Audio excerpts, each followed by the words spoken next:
off of money. Your life, getting us off of money is the challenge. Okay, so what I was saying was that we have to get ourselves off of fossil fuels because fossil fuels are going away. Mhm. Not just because I say so, but because the elites of the world have said so.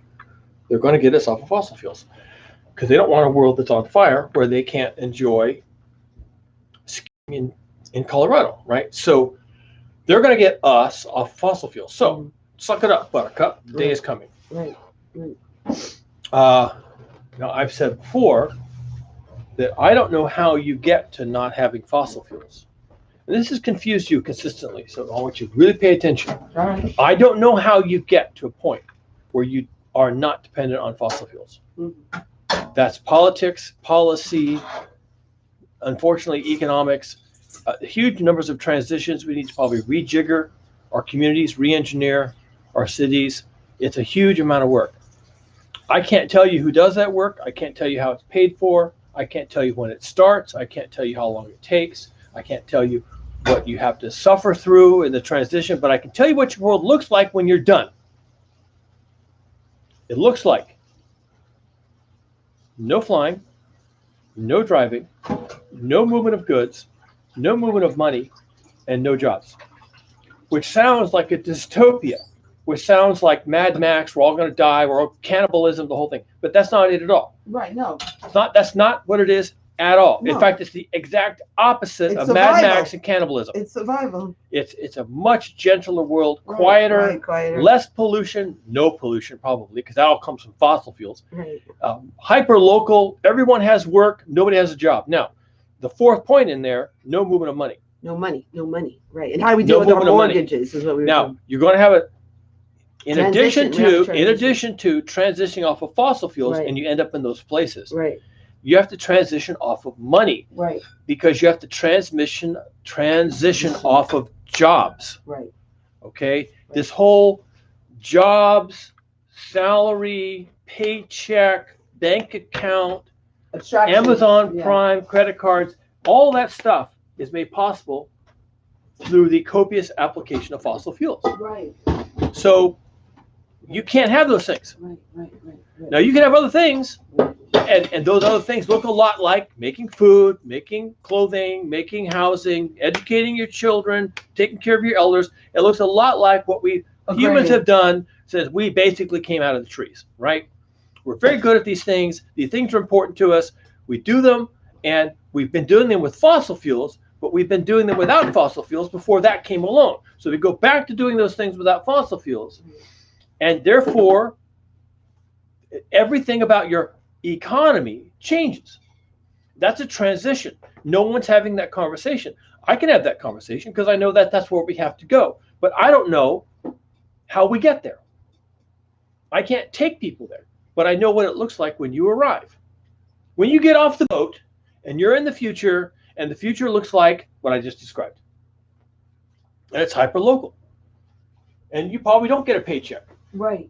And so you're saying then that, we are going to have to get off of money. And so this I guess it's called a, Can I get down there and get those want me to get it for you? pitas if you want to? What That'd is be it? right. The fetus? Yeah. What I was saying is that it's a remnant of the past is going to be our mortgages, right? Okay, but not the distant past. It's a remnant of a recent experiment in non-production based economics. Nobody's a producer. Right.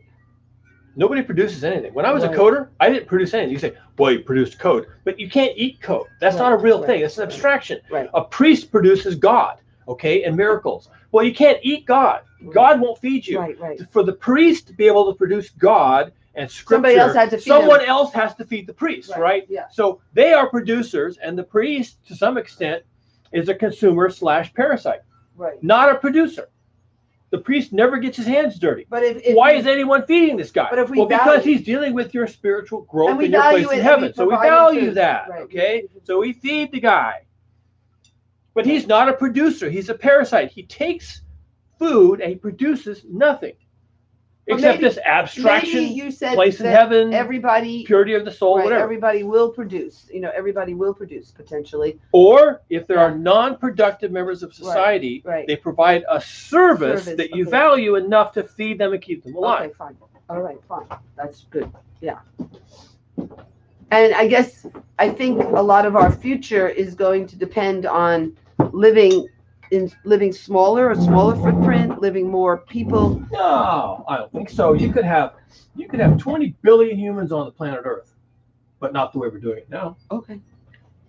Right, You could have 50 billion humans on the planet Earth, but not the way we're doing it now. right. You could Right. have 1 billion people living in California alone, but not the way we're doing it now. All right.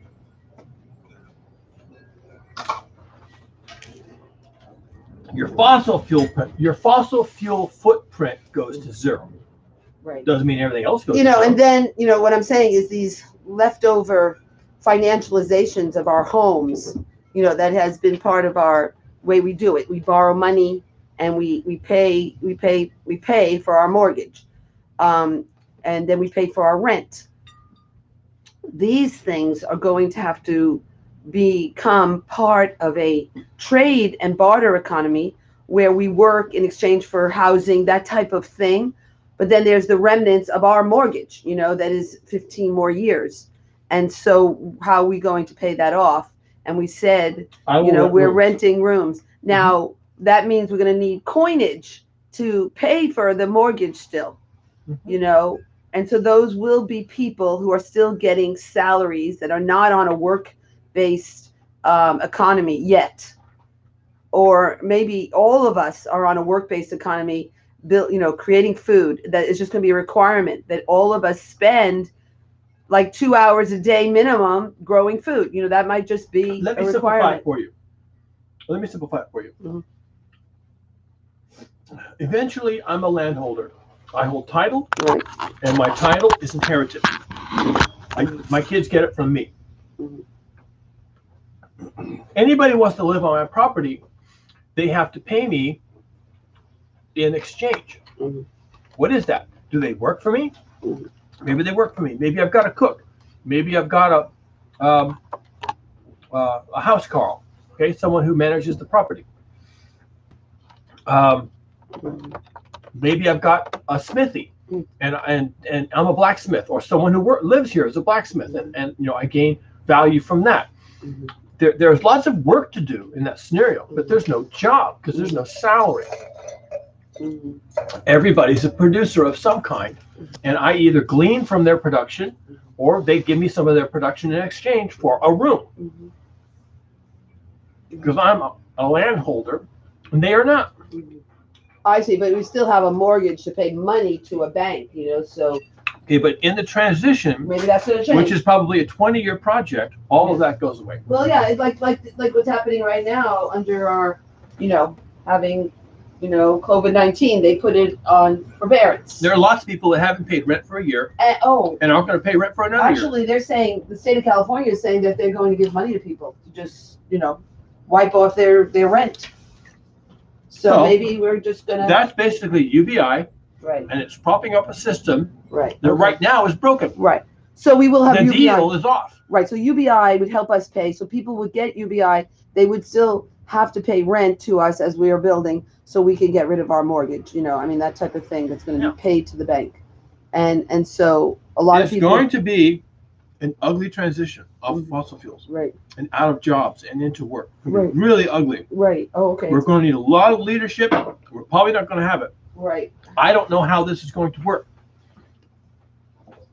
I know how I could figure it out, but I doubt very much anybody else is on board with that. Right. What you would do? What would you do? You would say that everybody's got to work a number of hours growing food everywhere, right? That would be. I know. I actually don't know how I would do it. We're actually really, really broken right now. Our system is badly broken. It cannot be fixed, probably. I think that's what the capitalists are thinking. They're thinking it's broken and cannot be fixed.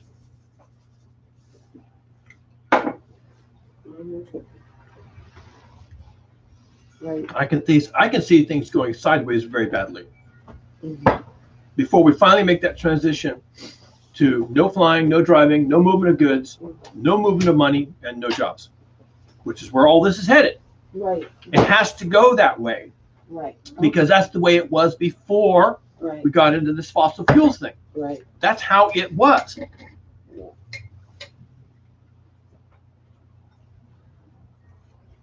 So we got into this fossil fuels thing, right? Yeah.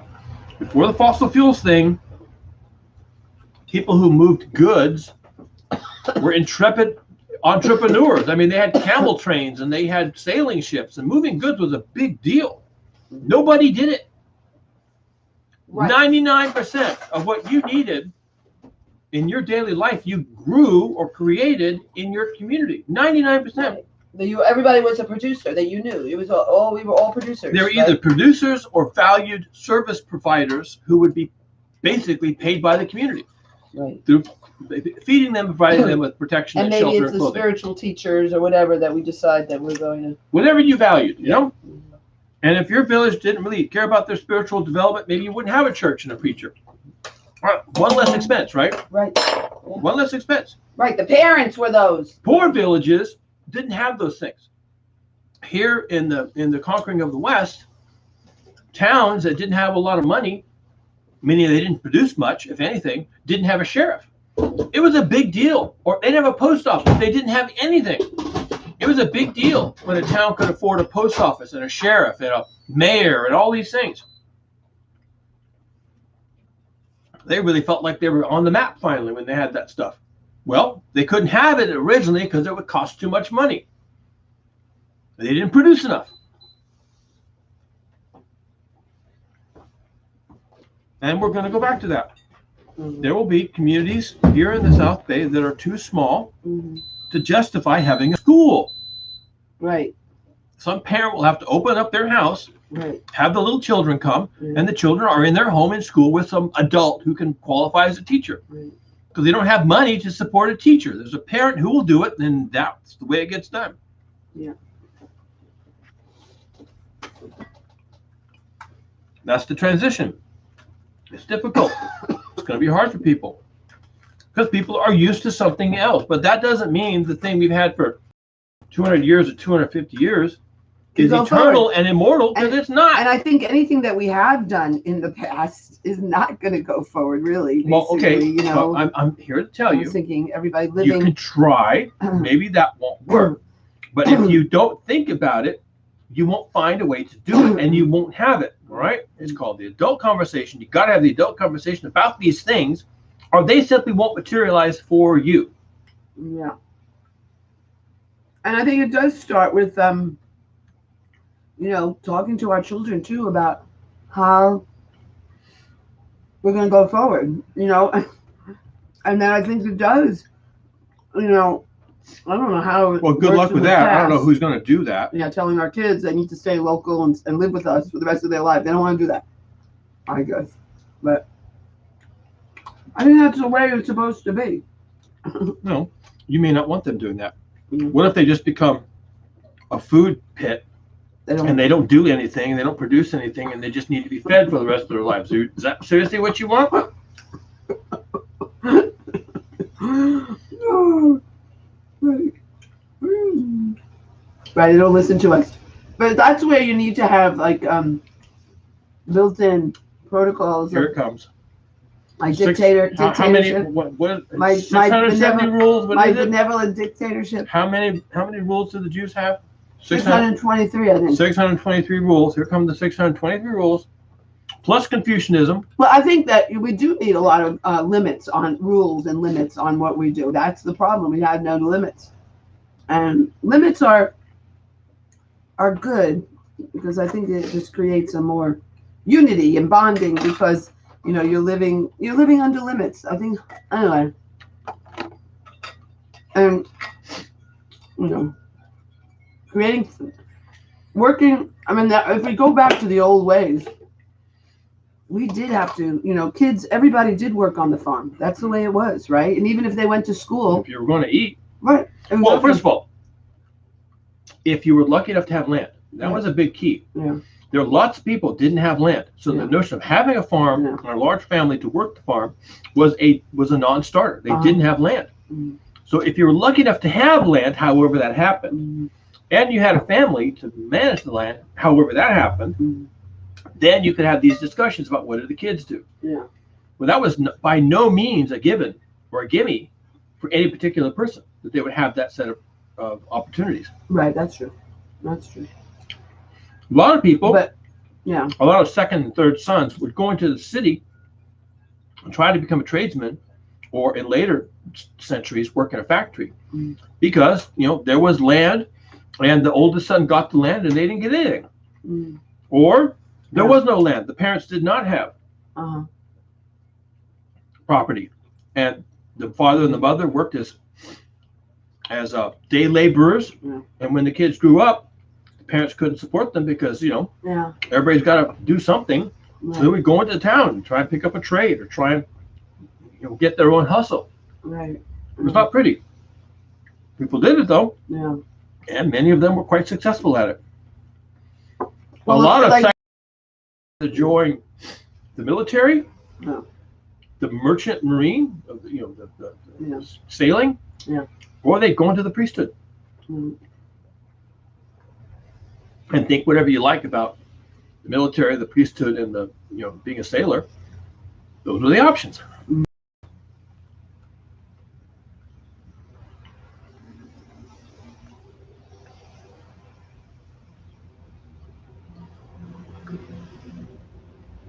And in the priesthood, what happened really was that you got close to the land. The monasteries, in terms of Catholicism, the monasteries had their own lands. They had vineyards, they had Right. crops. Right. So when you joined the priesthood, what you were really joining was a farming collective, by and large. Mm. Now maybe you'd work in the scriptorium, maybe you'd work in the monasteries, Right. carpentry, Yeah. doing carpentry. Maybe they'd have a blacksmith. So you'd be in the monastery, but Yeah. you'd be working for the monastery Right. at the job that you couldn't get any So it other was way. like it was more like a commune. It was like a commune. Yes, absolutely. And that's where, on the farm in Texas, not Texas, Tennessee, where they started a community, a commune, it's still happening, which is pretty neat, and those were families and generations of families. And, as we go, I don't know, I think we've learned, I don't know what's going to happen, change, but I'm just thinking about that when people, some from COVID-19, as we fragmented and ghettoized our seniors and to live in these assisted living facilities. More of that. What did you, more bread? Yeah. Or why don't you use the peas as a dipper versus the bread? The more moist. I'm not Come on, doing that. think about it. Nope. Think about it. Doesn't that sound yummy? Nope. It does. It's On not. one or two dippers. I'm heating the bread, That's and it nice. makes it warm. All right, okay? warm is good. And then I'll give you some peas on the side. And you're going to eat some too. All right, fine. So I'm going to heat 2 of them. All right. Yeah, so the kids would have to leave the home, but the home might not have been a farm. It might have just been a hovel in some alley in some city. Right. Yeah, I guess, yeah.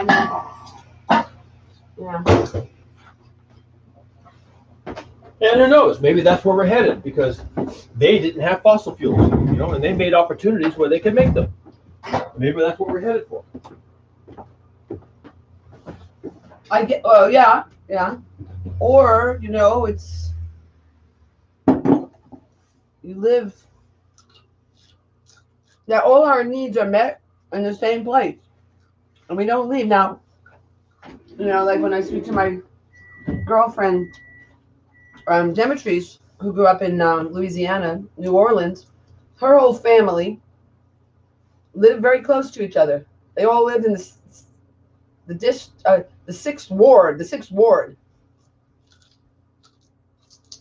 They lived nearby. They walked to see each other. Now, that's when we complain that it's too expensive for our children to live here. But why do we need a new home for the children? Floor, like they do in the Palestinians.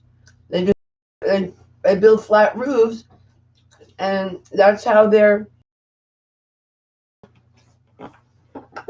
that's how they're. I was wanting to change it. That's how their next generation will live. You know, right on top on another floor. I think that's a great idea. And that's just the idea. And you know, and we work together to create as green and fossil fuel free home together, because it's a big job to become fossil fuel free. You know, it's not going to be where we can each live separately. You know, it's going to be a lot of work, right? Well, and this is back to our so a practical example. I invested how much money? 100,000. I forgot to remind you that it's not 80. I think it started as 80 and then we added more. No, it started as 54. I thought it was on 70. Oh, okay. You could be wrong. It's okay. Do you know the total? Mm. Is it 8? It started at 54? Okay. I don't know if you're right. Anyway, Yeah. is it really feasible for everybody on the planet Right. to invest $100,000 Right. No. in off-grid solar? But we all need Forget that. it. We all need. You can't even lay your hands on that stuff at some Right. point. Right. And then what it is, right. So we need At to any really- price. we need to start doing it now before things change. So we can't wait a generation like my kids. Oh, I guess we have to let them go because, you know, they didn't want to live with us and blah, blah, blah. And, you know, I guess, you know, that's up to my kids, you know. But no, I know. But what I'm saying is that in order for everybody to live as fossil fuel free as we need, it is going to be a collective effort, you know, and that Yes. the fossil fuels have supported our children to go get their apartment and, you know, and just, Okay, you know, it's more than that. that type of thing. And, The you know, fossil they're not fuel-based leaving as economy- green as we are. The fossil fuel-based economy was always intended to be a growth economy. Mhm. The more fuel you dig out of the ground, Yeah. the bigger your economy can get. Right. Well, that game is over. So the notion that you're going to leave home and go into a situation Uh-huh. that was created for you, specifically for you, that's Yeah. over. Yeah. Well, There's nowhere to what are go. you trying to say? Like an apartment? Is what you're talking about? You don't understand growth dynamics. Yeah. Okay, so here's someone leaves a home. Okay. Here's someone leaves a home. They go into the city. If the city economy is not growing, Right. then every possible position is filled. Right. There's enough cobblers to make all the shoes. Yeah. There's enough tailors to make all the clothes. Mm. There's enough carpenters to make all the tables and chairs. Mm. The economy is not growing. Mhm. They just sell enough to keep themselves okay. Mhm. And there's no room to come in and be another carpenter, another cobbler, another barrel maker, another anything. Yeah. Because it's not growing. Yeah.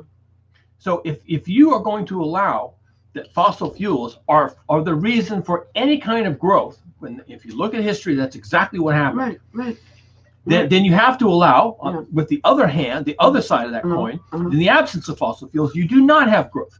Right. And if you do not have growth, Yeah. you do not have new positions for people to occupy. This is basic ecology Mhm. niche dynamics, Right. okay? There's nowhere for them to slide into. We were just having a conversation the other day about mountain lions. Yeah. A Coming mother in. mountain lion has a cub.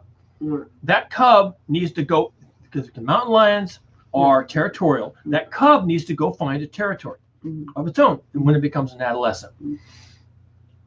If a mountain lion next door has just died, Mhm. then that cub moves into that mountain lion's territory and simply takes up Right. shop, right? Right. But if that mountain lion next door did not die, Mhm.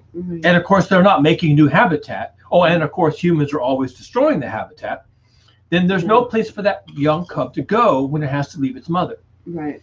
And- Meaning Yeah. the ecosystem is not growing. Right. Okay. Now, right. It's actually Humans it's are exactly actually the same way. being limited, if anything. Humans right? are exactly the same. Well, what Right. happens, I mean, I'm talking about the practically cougar. speaking, the cougar ends up going into the city, That's which what is happened. exactly what humans That's what do. happened. The human yesterday. living out in the countryside doesn't find any new opportunities. They're not making new land. Right. All the land is taken. Yeah. And the family doesn't need another pair of feet under the table. So the kid does what the young cougar does and goes into the city. Mhm. Well, what if the city's not growing?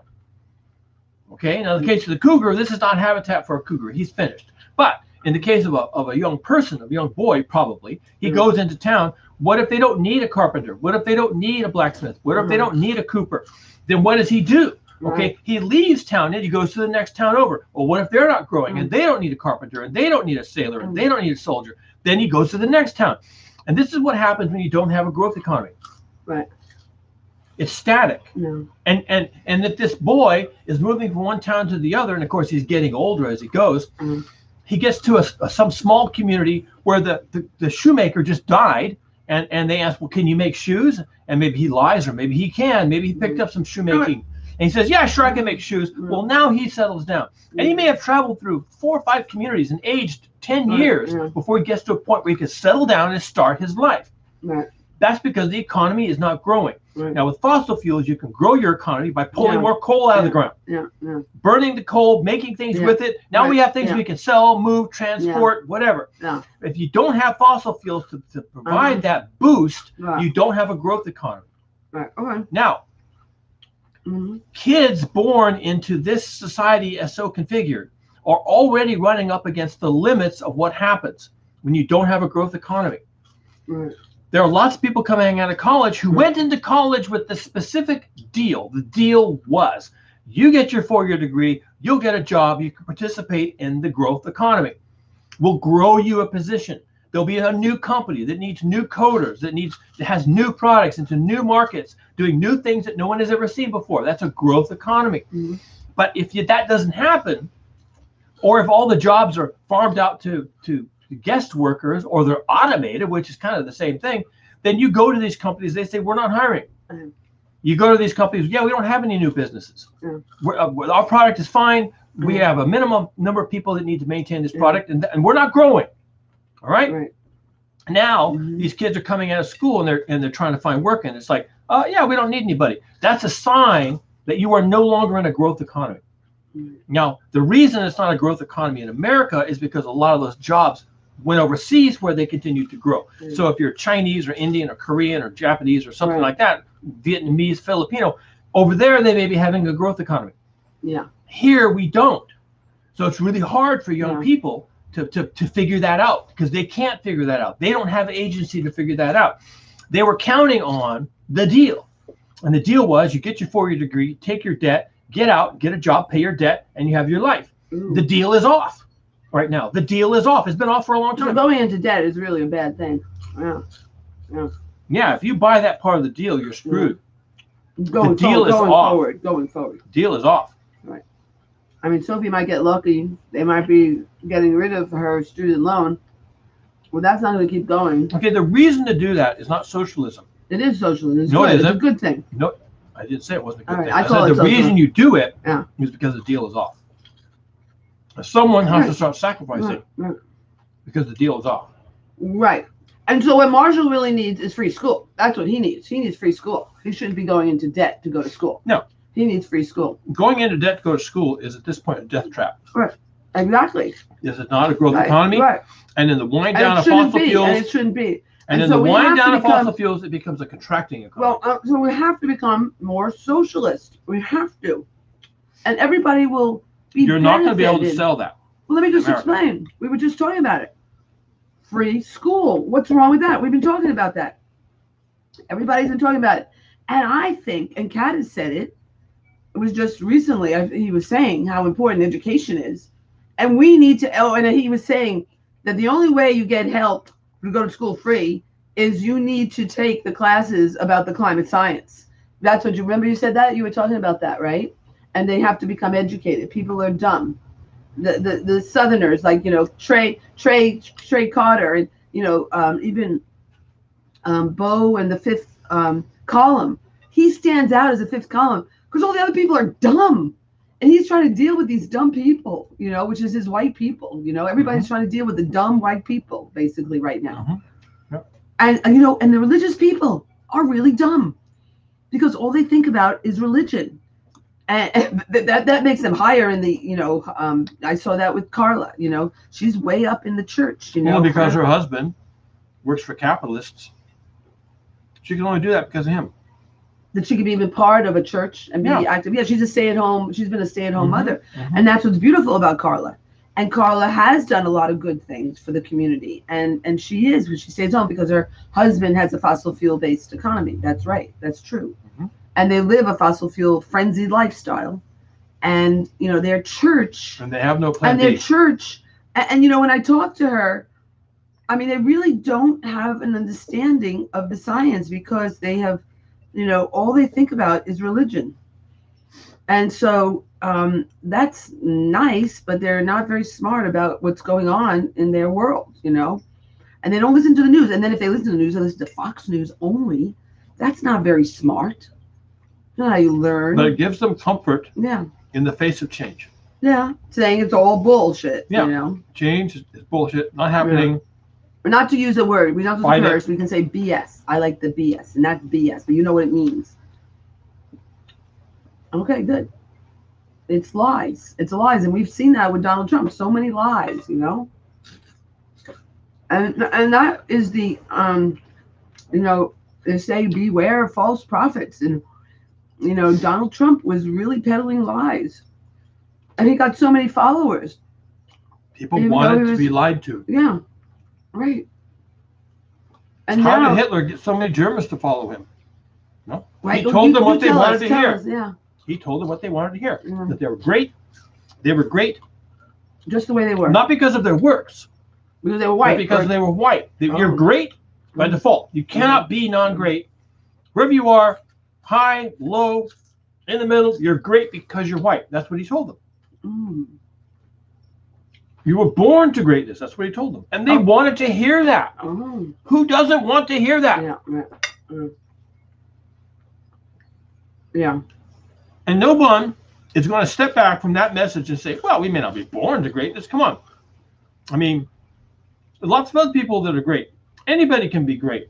I could be a loser if I don't, watch my P's and Q's and do my part to contribute to the community. I could be a loser. That was not the message to the German people from Adolf Hitler. That was not, and they did not think too hard about that. They liked that message. You should not have lost the First World War. You're a great people. You are destined for greatness. I mean, who does this sound like? This is Donald Trump and his MAGA. It's right out of the same playbook. Not a joke. Not joking at all. Very dangerous. This is very dangerous. And here in America, we're in a very dangerous place right now. Yeah. Okay. Good. I know. Right. Everybody knows it. Yeah. Well, Americans don't know it. Well, we saw it at the Capitol. We saw it on TV. They've been keeping away violence from us because it's wars. All the wars we're fighting for fossil fuels. We don't see that anymore on the news, but we got to see it because it was at the Capitol. And the TV cameras were there. Yeah. And it was ugly. So we can't deny that violence is at our doorstep, and a lot of violence. People that wanted to kill, AOC. That's terrible. The people wanted, and then that woman who's in our Congress, who's writing, it's in the news, that she agrees that, we should have put a bullet to Nancy Pelosi's head. She agreed on that comment, and they're really taking her to arms about that, taking her to task. She liked that comment.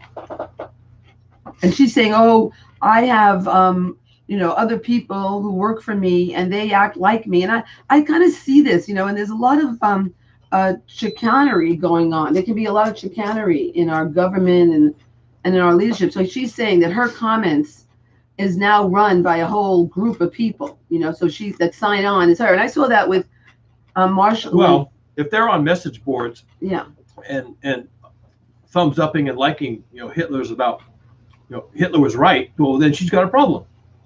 Right. And so she said, what the comment that is in the news about what she said was that she liked somebody's comment who said the way we solve this is we put a bullet to Nancy Pelosi's head, and she liked that. Except now she's claiming she didn't like that. Now but let's just look at that comment. It's just very violent. That's very violent. They are very violent people. Yeah.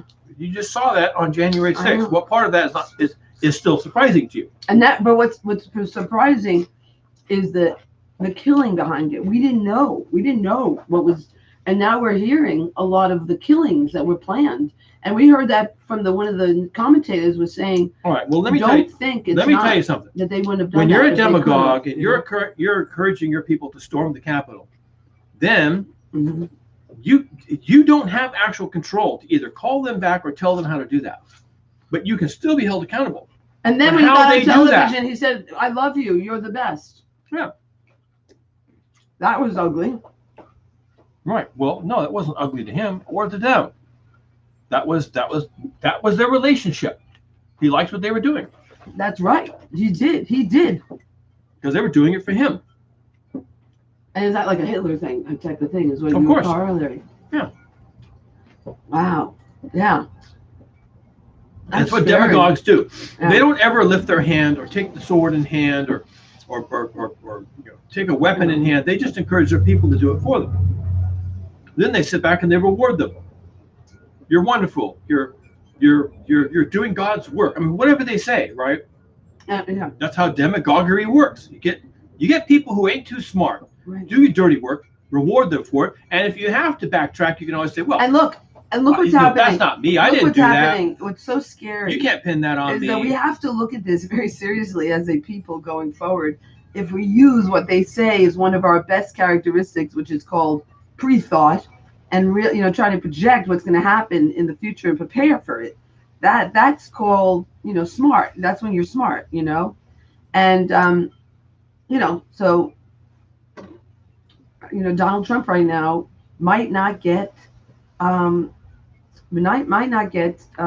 removed from office. He is he no will- longer in office. No, I'm saying he I will think you're not. He will meaning- no longer be. You're trying to He say might not. They might not ban him from having office again because they're going to let this what do they call what is it called? Wait, I always forget the word. They are trying to say that Donald Trump was what did the House do to Donald Trump? They impeach. I always forget that word, impeached. And now we have a trial for impeachment, and we're saying it's not going to go forward because the Senate is saying in advance, first of all, that it's unconstitutional. Not the Senate. The Republicans. Republicans. Yeah, the Republicans. Right. Don't forget who it is. Right. Don't forget who it Let's is. pin the tail on the right Right, and the donkey. okay? That's really important. Yeah, this is really important. And so there's a lot of problems we're going into, and just you're hearing the news is terrible, and in terms of they say suicide, young children, that they're rushing them back into the schools because they're committing suicide like at a very high rate, which is there's nothing to laugh about. It is a serious problem that we're having, and our homes, and somebody was saying that to me when I said homes are good. A lot of people live in really bad home situations. Oh, that's what what's her name said. That was my neighbor. Anyway, she lives on Sheely, and she said that that she was going to go to college, and she's saying a lot of people have it very bad in their home, and so they having a place to go is so important. That's what they say. And so anyway, it's just there. I'm sure that's the case. Our homes are very broken. The way we've lived our lives is very broken, and our entire society is broken. Right. When Trump exhorts people to make America great again, because I understand what that means, and I understand our own history. I'm wondering, great again? When were we ever great? Right. Just because we were on the winning side in the Second World War, or just because we were fighting communism, as if that's a great Like thing. as if that was a good thing. Because now we really have to go back to a much more socialist way of living, and that I think socially, so. it's certainly communal. Okay? Yeah, that we help pay for what we need. And one thing we need is education. What we're seeing is without education, we're really, really dumb. And we've got a lot of retraining to do. It doesn't mean we retrain to become, the bad trades. We don't want anybody to be doing the bad trades. We want people to be doing the good trades. And those are the fossil fuel free trades, And we're trying to build a new way of living. And that has to be the old ways of living. And so it's nice. It's going to be much nicer without cars and without planes and living local and knowing, okay, that was what I was saying, living local and knowing each other. And here, I'll share. It's nice to, let's see. I guess I shared and then I go live again. For some reason, it cut it off. So anyway, I was just saying I would love to see all my neighbors in the front yard growing food. Now, of course, that would create like how do you stay away from each other? But that's because we don't have cars. Okay, We don't have cars. Coronavirus will either have destroyed us utterly or burned itself out by the time this conversation actually applies. Okay? I know you're always talking about coronavirus. It seems like you can only keep one thought in your head at a time. Coronavirus is temporary. It just is. I mean, that's no guarantee. There's no guarantee of that. And they said other. I will actually say it. It's guaranteed. All right, fine. If you want to say it. The way this works. Now, the problem is Other versions. that if we don't change anything about how global industrial civilization operates, we're going to get another coronavirus, either from Vietnam or Indonesia or back to Japan or China, wherever. The way we do things makes us vulnerable to these outbreaks. Now, we can stop doing those things. They don't have to eat pangolins in China. They can stop doing that. Right? They can stop having wet markets. In Africa, they could stop. They could stop eating bushmeat. I mean, I know it's hard because that's a major source of protein for them is bushmeat. They don't have to. But they've got to stop that. they can figure that out, right? That has to stop. They can stop eating bushmeat. If they Right. didn't eat That really has to stop. they wouldn't get Ebola. All right. So we do need a global. That's just how that shit works. We need So a world. it's possible for us to completely put a stake in the heart of that and have it go away for all time. We just have to want to do that. That's it. We are in control of that. It's us. We did it to ourselves. We could undo that and not do that again. Coronavirus is not your problem. As we wean ourselves of our fossil fuel dependency, what happens in China will stay in China. In fact, what happens in a village in China will stay in a village in China. There'll be no way for it to get out. You may go to a village and everybody could be dead. What happened here? I don't know. They ate something they shouldn't have eaten, right? Still eating pangolins, I guess. And, so that could be their problem. But if there's no way for the virus to travel, in particular globally, you don't have a global pandemic. You'll never know that that happened in China. It's the way we do things that makes that a problem. And in the future, without fossil fuels, that particular problem is not a global problem. It still could be a problem for a village in China. It's not a problem for the rest of us. So you can just get over that particular concern. By the time we are weaned off of fossil fuels, that particular thing is not a thing anymore. Mm-hmm. Mm-hmm. And if you needed another reason to wean yourself off of fossil fuels and abandon the global industrialized civilization, now you've got one. Right. So that's what I'm saying. Is we need to grow food, and that's where we have the question is hotel or food. And the other question I have across the street is, a diesel bus depot or food. And we don't need diesel bus depots.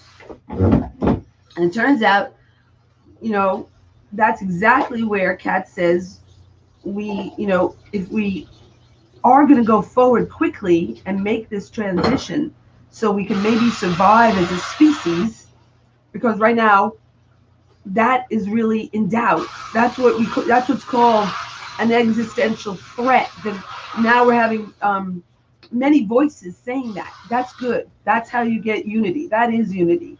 And we need unity, but it needs to be about climate change. And not BS. No more BS. And we can't keep going forward the way we've been going, because that's how we stay in this mess. And we need to change it.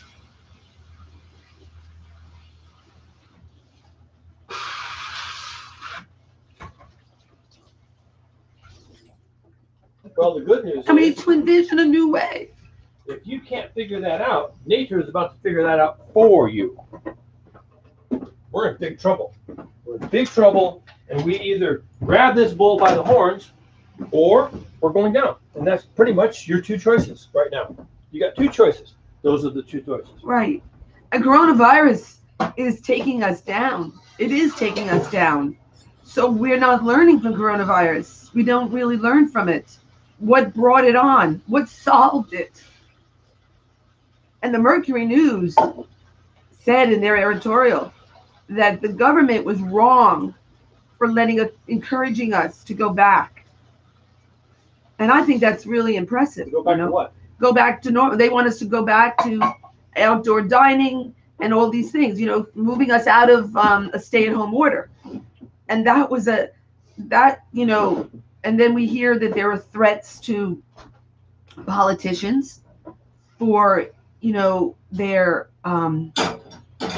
their draconian measures and the violence threatened against them, actually even death in case of the governor of Michigan, and so these agencies are like really bullying our governments to say, stop it, knock it off, let it go, let them come, get them back into the workplace, get them back, into the groove of going out and these type of things. No stay-at-home order, even though it really wasn't a stay-at-home order very much. It was a stay-at-home recommendation.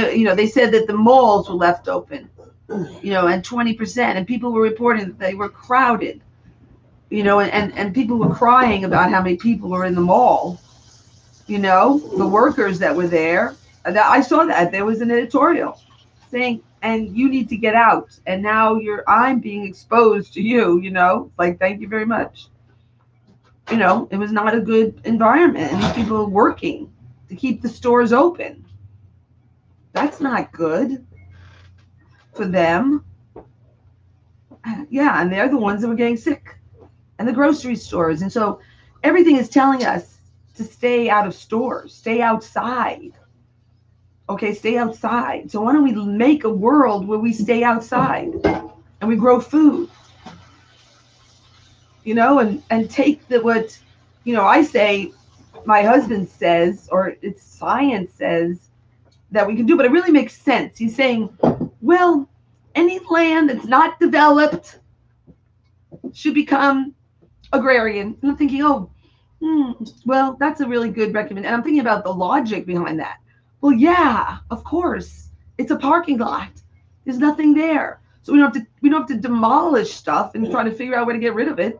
We can get going and starting growing an orchard and growing food there. That's what Kat said we need to do. And how are we going to live local?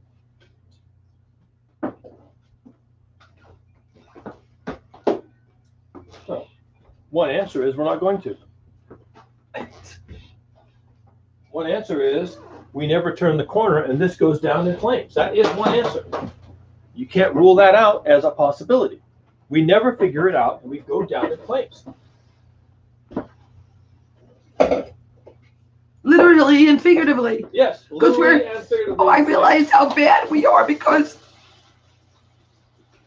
like I was saying once, what really blew up, our cities was that we had so much gas coming into it, so that it became what is that, accelerator, right? You see what I'm saying, honey? Remember? Gas, what do you mean? Like natural gas, our cities burned up. There was also a lot of there were propane tanks, and it was we accelerated the fire through our very, very highly flammable materials that is everywhere. The cars burning. So that thought is missing a lot of words. What fire are you talking about? Well, what I'm talking about, like losing paradise. Which is a city. Okay. Right, a city went up in flames. But yes, which is a city. But what I'm saying is that we must have accelerated the fire because we have fossil fuel everywhere. That's where cars are burning, and because they've got tanks of gas, and then that blows up. And so I'm just saying, our infrastructure is we are part. When we say, when people say it's climate change and we are the cause, well, it's our lifestyles. It's how we live, and we live in gas cars, and we have, gas in our homes. And so we have tanks and propane, and this is how it goes up there. So there's a lot of fossil fuel accelerators. Okay, that's why you can't live there. That's why you can't live there, too, right? Yeah. That game is over. Right. But people aren't changing. My mother-in-law is up there. My sister-in-law and brother-in-law, they're there. And they haven't moved out of there. Okay, but their days are numbered. Because that game is over. Yeah, but they're not changing. Have you heard anybody? Doesn't matter if they change. those days are numbered. Their It days. doesn't matter if they're changing. There's lots of people that are not going to change. Doesn't matter if they change. They don't have to change because I say It's so. gonna just burn. They should change because those days are over. Right. Yeah. It's getting But they burned. don't have to, and they won't. And then what happens to them? I don't know. We're not going to be 8 billion people in this Right. planet if we're not careful. We're going to be 1 billion or a half a billion or 200 million people on this planet Right, 'cause before it's where we over. live is So so the people who dangerous. can't change are Yeah. volunteering to be exterminated. But they're bringing a lot of people. They're either along- going to along- starve to along death, with they're it. going to burn to death, they're going to die alongside of a road, they're going to die in a war for resources. Whatever they're volunteering for, that's what they're volunteering for. Because they didn't change. And they didn't create a world where they could exist because they didn't want to be bothered. That's how this shit works. If you don't want to engage in change, you don't have to.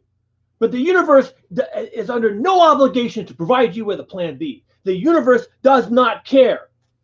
You don't want to change? Fine, don't. You don't want to stay indoors to avoid the pandemic? Fine, don't. Go out. I'm with Gavin Newsom. Go out. Go to the bar. Go to the sports coliseum. Do whatever you want to do. The universe is under no obligation to keep you alive. But we all affect each other. That's the problem. No, they're not affecting me if they go to a bar. Right. You're wrong. You're just wrong. Now, where they all affect us is they go to a bar, they sit around drinking, they decide to get coronavirus, and then they go to the county medical to get $200,000 worth of ventilator for 3 months to get over it, and then they want guaranteed kidney replacements and guaranteed heart-lung surgery and guaranteed everything else. That's where they cause us all problems. Well, in my book, if you want to go to a bar and have a good time drinking and come down with coronavirus and lose both your kidneys, you die. You're dead, fucker. Everybody who gets this disease volunteers for it. If you're going to volunteer for this, die. You're done.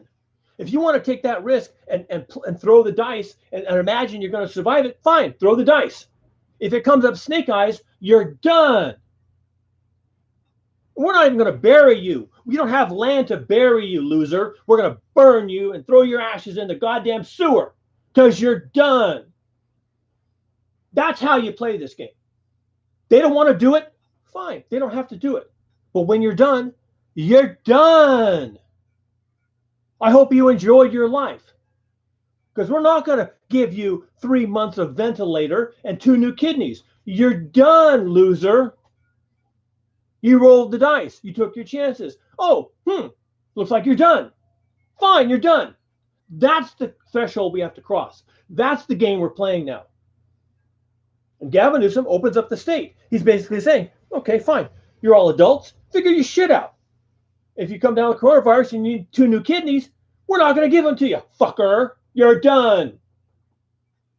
That's going to be the next shoe to drop. He just doesn't want to be, He is not going to sacrifice himself and his family to a bunch of MAGA losers and red hats who are going to come to his house and shoot him in the face. That's right. Okay? He's not going to do that. I know. He's going to say, fine, you want to roll the dice? Fine, roll the dice. You're adults.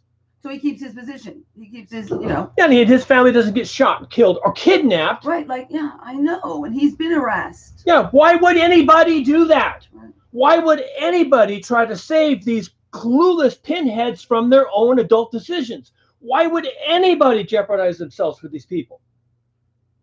Let them roll the dice. Open the bars, open the coliseums, open the malls. Let everybody go there who wants to. They're going to roll the dice when they do. That's true. Of course, that's true. That's guaranteed. That's exactly what you're doing, which means you signed up to play the game. You took the dice in hand. You rolled the dice. You made an adult decision to do that. Now you're going to have to deal with the repercussions if there are any. If there aren't any, good for you. But if you roll the dice and you get snake eyes and you're done, then you're done. That's the game. That's all the game. Totally the game. There is no other game. That's the full, complete, absolute game. Roll the dice. And that's how you go from 8 billion people to 500,000 people to 500 million people, everybody rolling the dice. And most of them come up snake eyes. And you're done. Thank you for playing. And we get to 500 million people, and whoever is left, 500 million people, they won. They won the game. They won the lottery. They won the whatever. They get to be the next round of growth for humankind without fossil fuels, without pandemic. Fine, play that game. But if they can get to that, or we go extinct if we keep playing hard, right? Okay. What if the 500 million people who survive all of this for the next 20 years are the 500 million people who never play the game? Maybe the Amish, and that's it. Yeah, what if it's the people who simply opted out of the game? I'm not rolling those dice. Those dice are loaded. This is not a fair game. I am not volunteering to go to hell. I am not volunteering to die just so I can go to Disneyland 4 times a year. I am not going to roll those dice.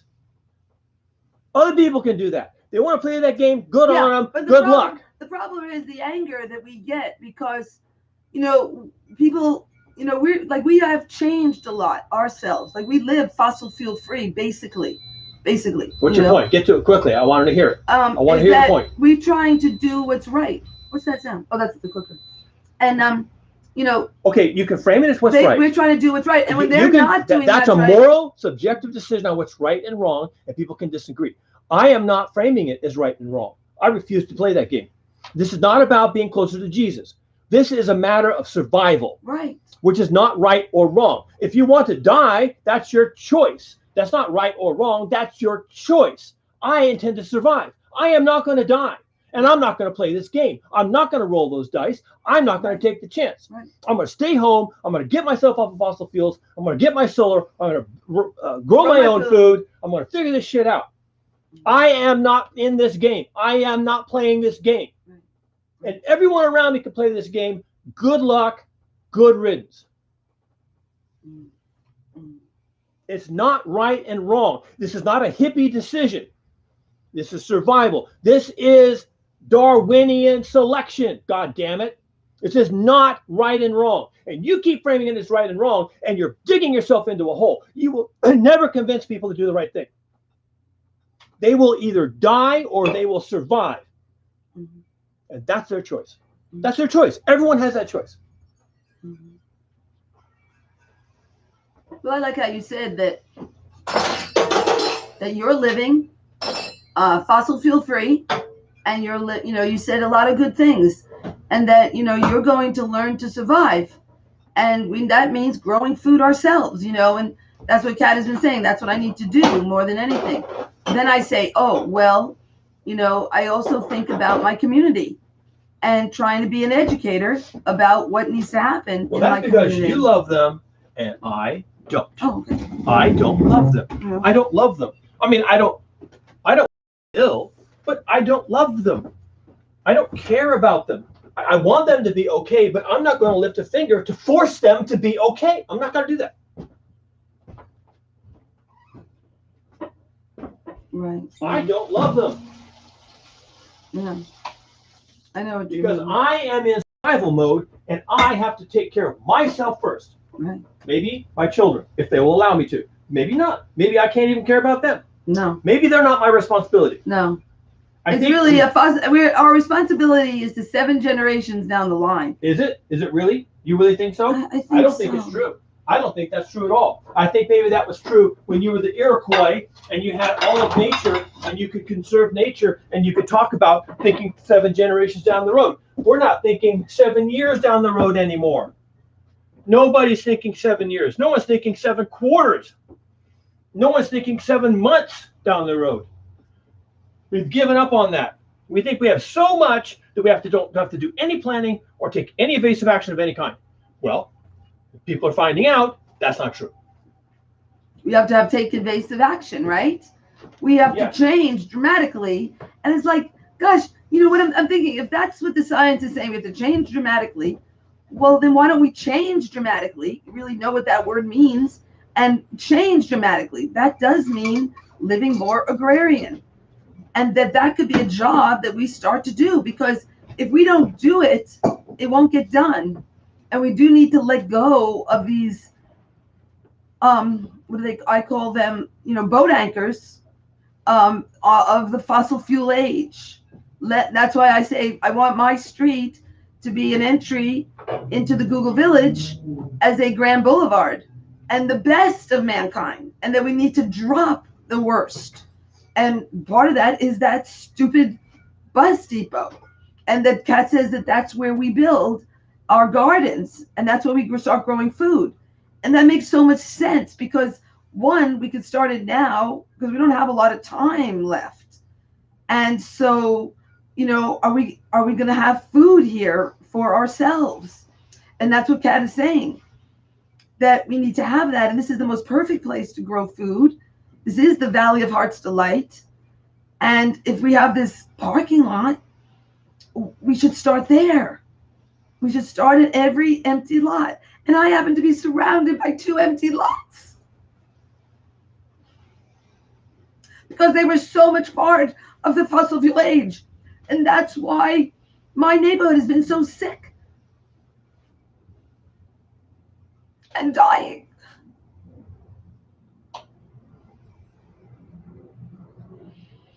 So we should use that wisdom as we go forward.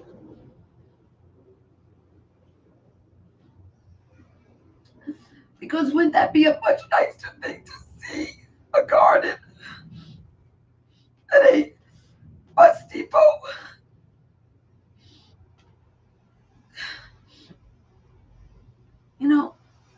Why not? I'd like to see it because I've seen a lot of damage that's been caused by a diesel bus depot that makes noise and pollutes, and it causes us to have disease. Like me, I have multiple sclerosis. That's not good. It shortens my life. But I say I'm lucky because I'm not dead yet.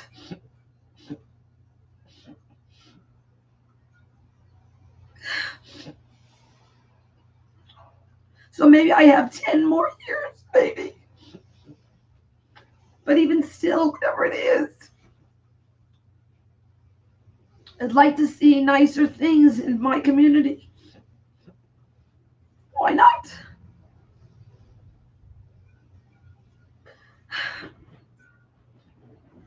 What do we have to lose? What do we have to lose to have it be nicer? Then would that look nicer with the fruit that was growing here like we used to grow it and bring it back? And that would be an honor of our civilization because we've destroyed everything. We've destroyed so much habitat and we're having so many problems from the fossil fuel use. So why would we glorify that on the Grand Boulevard? At the edge of time, basically. We are at the edge of time. We're on a clock. We're on the clock. Well, there you go. We're on the clock. For survival is what the clock in New York is saying. And they put that up in New York. A climate clock. And it was like 7 years. And then I'm just hearing about money. And all I'm hearing is about money. And that we need to keep going in the old ways. And I think the time is over, and we're lucky about that COVID-19 gave us the same message, and we got to see how much nicer it was when we stayed home. And we saw each other. We weren't rushing by in our cars as much, things like that slowed down. We slowed down. We saw each other a little bit more, and that was nicer. And everybody's been very fragmented and I guess polarized in some ways. And I guess all I go on is trying to make the world a better place. And maybe it's a Jewish thing, but why not a transformation from the past to the future? And the future is growing local food and local habitat. And that's what Kat says we need a lot of. We need a lot of that. He's a biologist. And it's not something that you can just do overnight. And it's there, it's got to, you really have to work on it. But that's what the beauty of that wisdom, when Kat says any open land that isn't developed should become habitat. And really then he changed it to food. And he doesn't call it habitat or anything. He says just food. And let's just go there. And like Allery says, food is nature. It's nice. Let's put more of that on the Grand Boulevard. That's all I'm saying. I guess that's what I'm saying. Let's put the past and let go of the past and hold on to the future. And the future, it just has to go back to an old way. And it's really a pretty way. And we've seen it before. It's not like, we have to, a lot of us have seen a lot of how to do it the old ways. That's really nice. And we have technology. And if we don't keep technology, then I think we'll really be in a bad way. But, that's my opinion. And then, but the thing is like, why are we holding on to like airports and cars? Those things are the past. Those things are the past. And we just have to start really living that way. And people don't want to make those changes.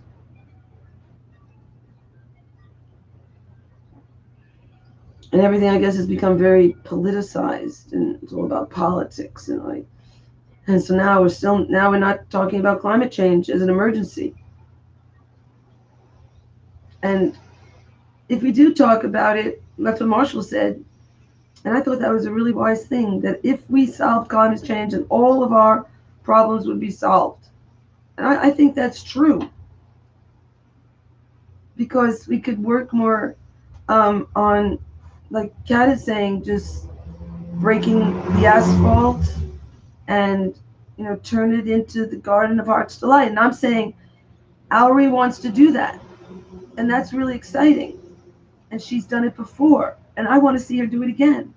Then some people say, well, what Allery did was more native gardens. She was native gardens, but she says you have to do both, and I think she's right about that. So, but well, anyway, but she grows food and greens and all this, and watercress and hydroponically, and she's been doing great.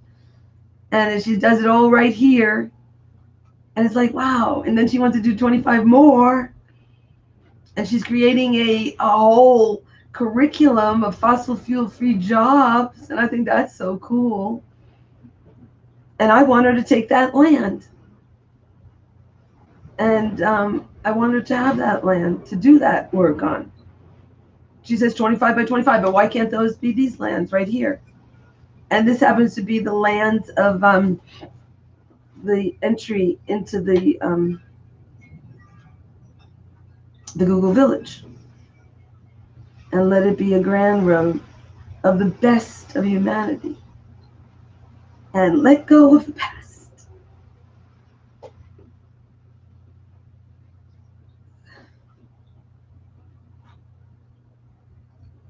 Our ugly past. If nothing else, we know that fossil fuels are ugly. They make people sick and die, disabled.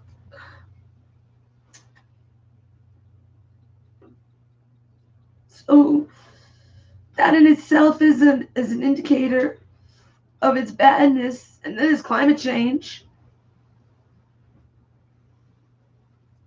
So why don't we just do what we know is the bad things and let go of those bad things? And that's what all the science is saying. You have to do that. And the quicker we do that, the better. So why not now? Is all we're saying. And start growing food. Because that's what we really need to survive. It'd be a lot prettier, quieter, and all those things. And then we have COVID-19 where, we have to stay home. So when you stay home, you grow food and you do everything at home, and you learn to do everything at home. And I stay home. That's what I've been doing. And I've been trying to do as much as I can to stay home. And we're still alive. So that's good. That is good. So anybody who's alive is pretty good, because, a lot of us are getting COVID-19. and it's not pretty, and people are like losing their sense of smell. It's really, and livelihoods. But maybe their livelihoods were based on fossil fuels, or because everything is about making money still. And so everybody's trying to keep the old way going, and not putting enough attention on the new way. And the new way is to grow food, and that's a much nicer way than buses with diesel that are killing people, disabling people, and fossil fuels that are, causing a change in the climate for so many people, having to evacuate when we're under a, pandemic. That's really ugly. And so, so many problems we're having to face. And it's hard for people when people are killing each other. And, it's been a lot of hostilities and fighting and so many things. Yeah, not easy. And then I'm going to most likely be dead in 10 years. And it's like, what's going to happen to everybody? And what am I supposed to do?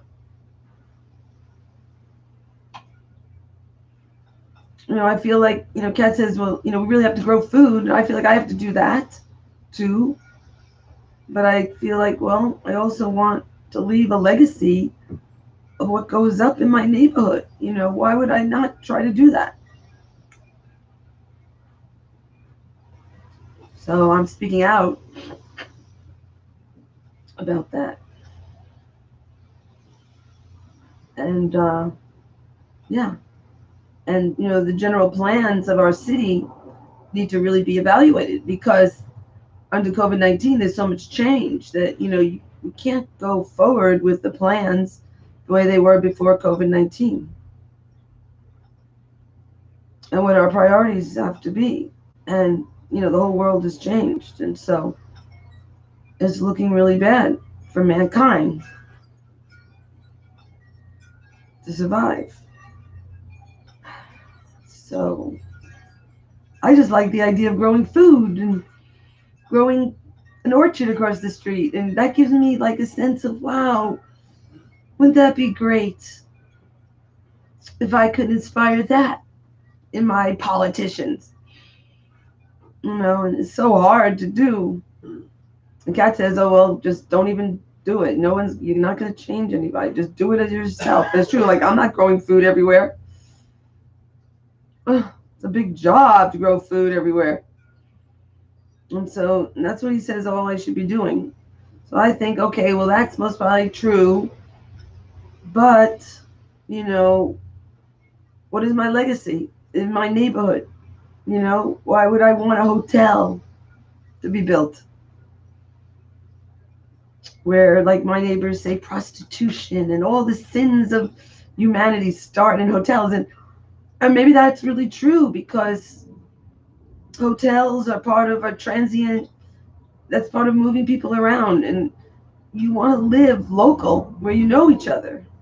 And we don't want to be flying in and around, in and out. And that's where you get the unknown and the stranger. And we don't want strangers in our neighborhood all the time, right?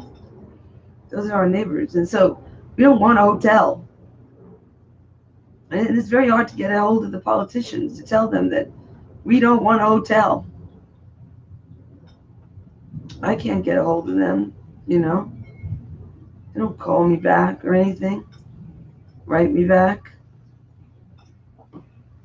And they're just doing what they want to do in our neighborhood, make money, keeping on making money. And it's part of the old way. And so I'm saying, hey, I think it should be a garden. And we should have a pile, have that be part of Allery's 25 by 25, to take the asphalt and turn it into a garden with her school that she's creating. We create this demand, these fossil fuel free jobs, there they are, which is making gardens. And I guess we pay them to do it, whatever. That would be great. She says they'll be the job of the future. And it's taking up the asphalt and growing food. And she's going to teach us how. And I think that's such a great idea that Kat said, as a scientist, any place that doesn't have any building on it, that's where you should start. Oh, that's a good idea. I mean, that makes sense. He says he says he's an engineer. And it's like, oh, well, yeah, you're right. There's nothing on top that you have to take down. You start like almost, flat. And that's what Marty said. And he said that we needed to make the airports into a place where we grow food too. And I thought that was really nice. That sounded great. Wow. And I love how he said, because it's flat, like Nebraska. And Nebraska's having these windstorms. They can't even grow anything for us. And Kat says, this is the best place to grow food, like it did in the past. We need to go back to the Valley of Heart's Delight. Why not?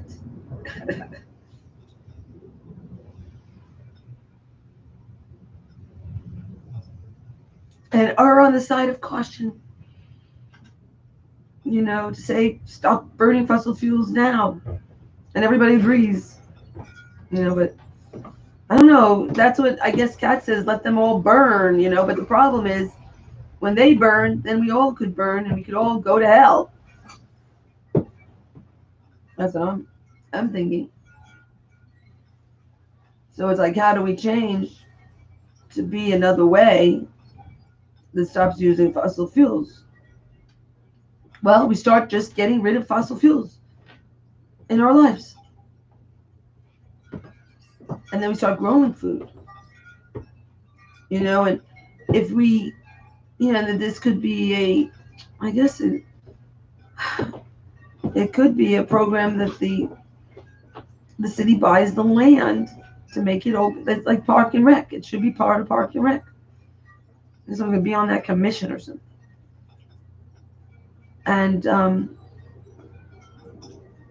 we start taking land that has nothing on it, which is parking lots, and turning it into gardens. Food. And everybody learns to grow food. And I guess I'm a big teacher. So it's like, oh, wasn't that nice? That seems like it would really be a really nice thing, and you learn everything from just growing food. You learn everything about sciences and whatever I'm supposed to learn. But we're not learning to get a degree anymore. Now we're learning to survive without fossil fuels. A lot of work to do. Yeah, to learn to make everything local so we don't get disease, and learning to do it the old-fashioned way. All the old-fashioned ways. Like I was even learning how to learn to make soap. And it's neat. It's like the home arts. I guess this is what we need, is a whole school about doing things without fossil fuels and how we used to live. I guess we have to figure it out, they're saying, and if we don't, then we'll burn up. And some people say, well, that maybe is a lie. But I think we've seen enough bad things from fossil fuels, from all the disease, that we can, most I believe it's destroying everything else on Earth. Money and fossil fuels and money. Yeah, you just keep doing the old ways, and we really have been doing the old ways. No one's really changing. So, and I think we do need to really change and start growing food, all of us.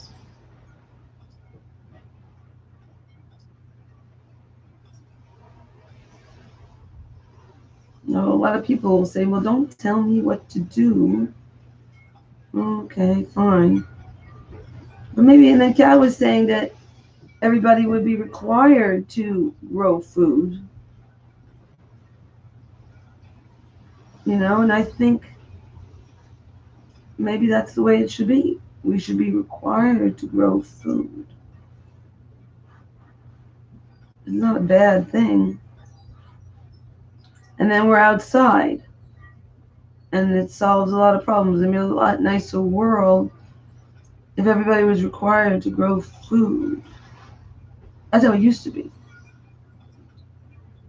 That's how it used to be. So, okay, fine. Then they knew they weren't using fossil fuels. Even back, just 100 years ago, they didn't use fossil fuels. They did all grow food in the front yards. I was told that. And there were chickens and people at their front yards. You could just picture how nice it must have been. With food in the front yard. And seeing each other. And no cars.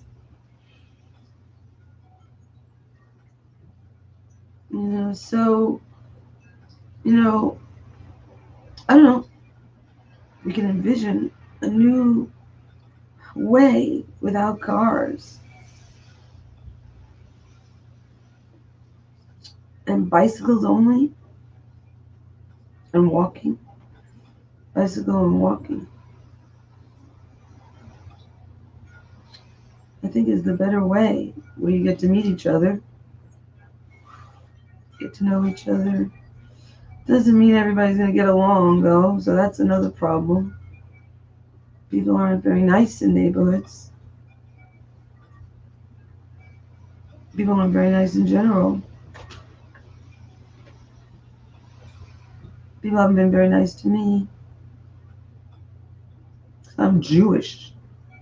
I guess something.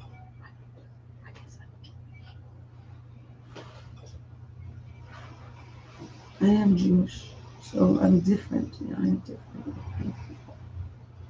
So I'm not in any of their groups, and they don't like me, and I'm not part of their neighborhood. So that doesn't feel very good in a neighborhood.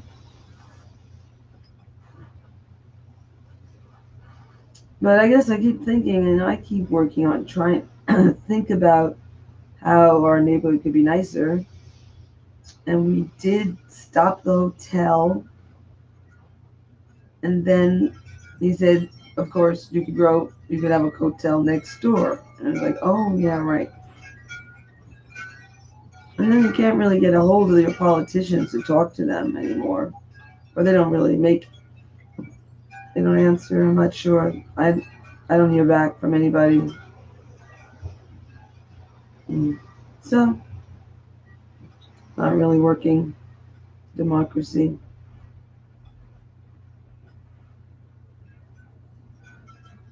I guess they don't have to listen to whoever they don't want to listen to.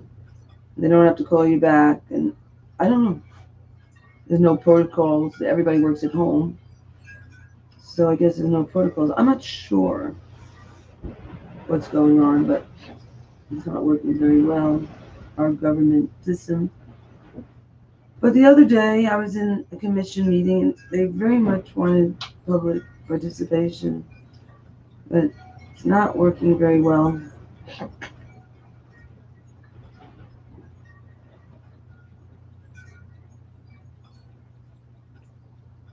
Well, yeah, in this commission I went to, didn't work well, and she didn't solve the problem.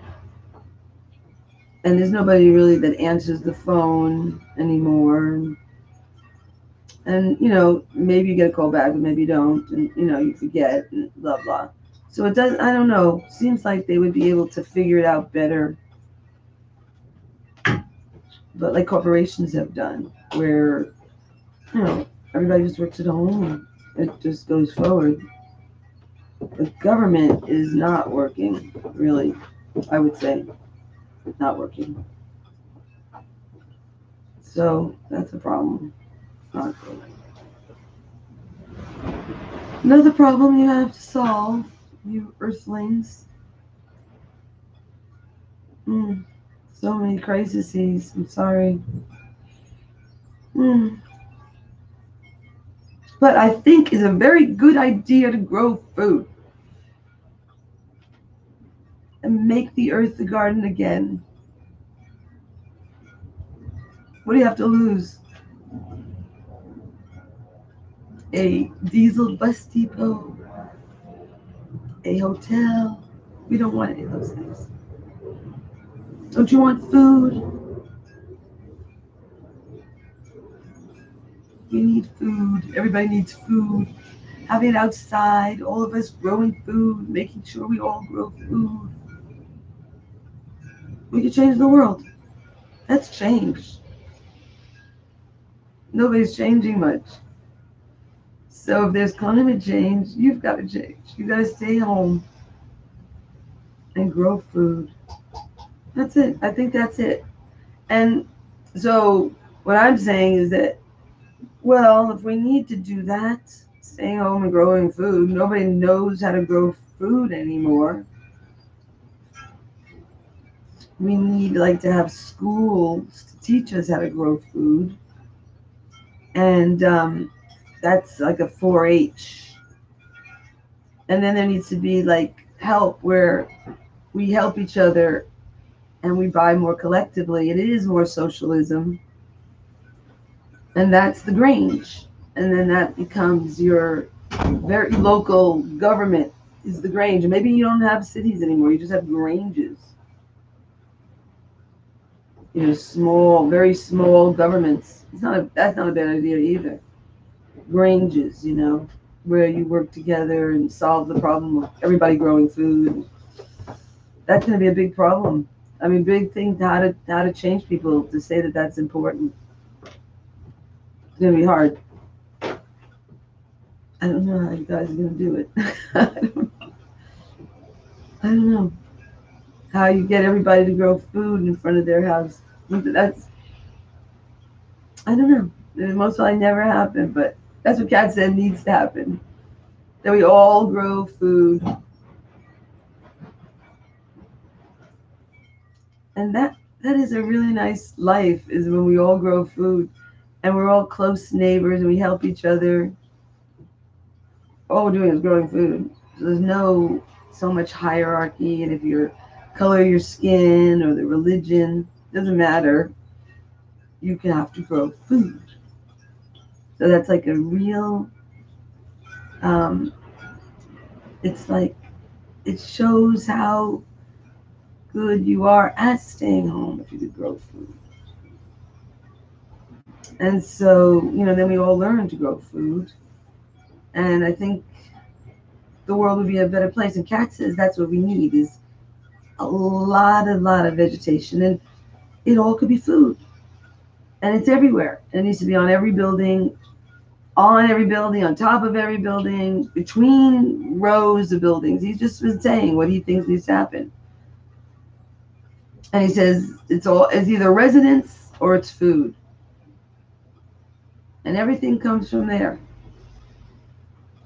Residence or food. And that's the only buildings we have is for food. And everything else is just residence.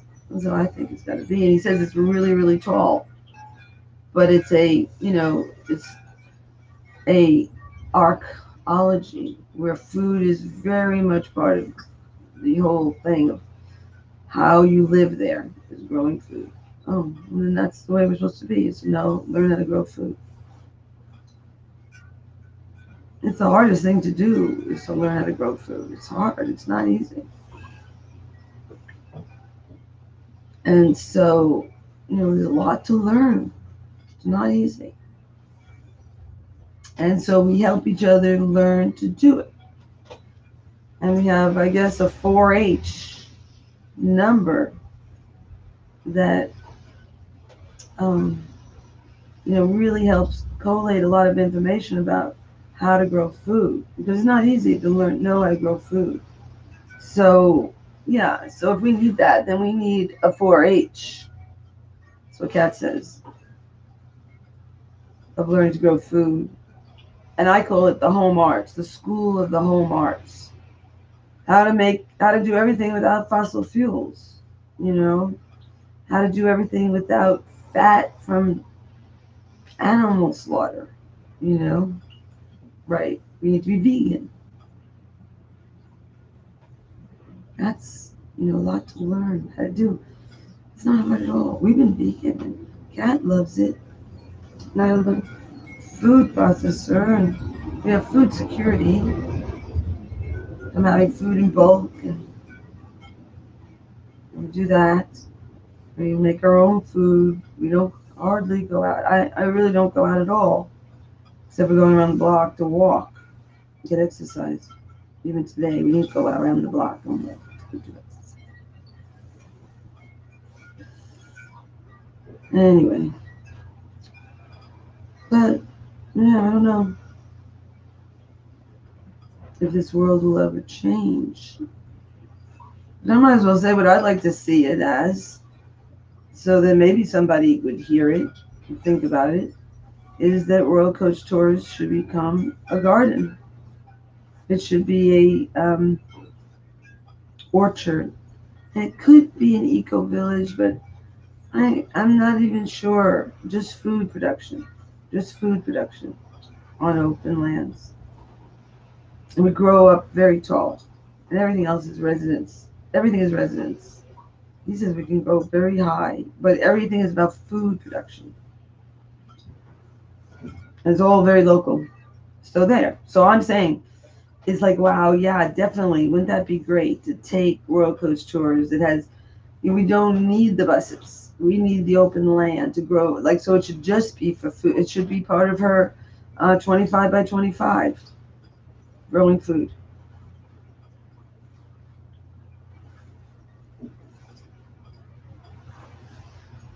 I don't see why not. It's smart. It's smart, survival, to be local. And why shouldn't we be growing, have an orchard? We should, to supply the fruits that we love right here. And right there, of course, there. And also, I guess, orchard. I mean, the whole thing could be an orchard. It'd be so beautiful, with every type of fruit that we love. That'd be nice. Right. So that's what I'm saying. We don't need a diesel bus depot, or an electric bus depot, or we need food locally and learning how to live without fossil fuels.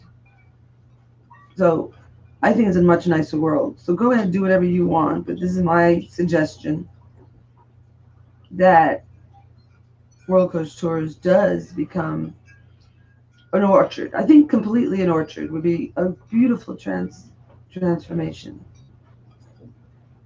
The Valley of Heart's Delight orchard of every type of fruit that we grow.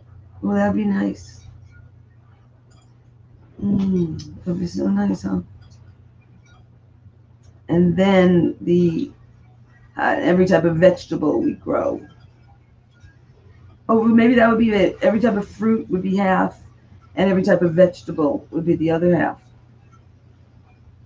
Or, yeah, that would be so nice to use that bus depot for that.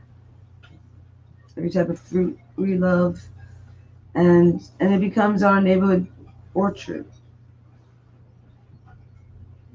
And every type of vegetable we love.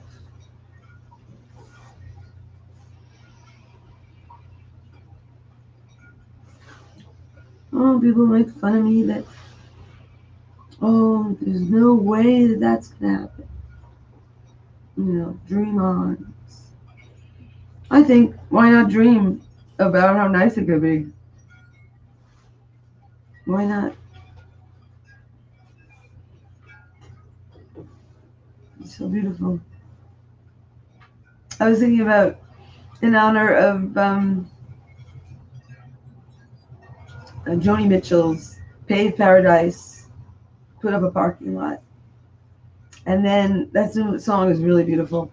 And my corollary is unpaved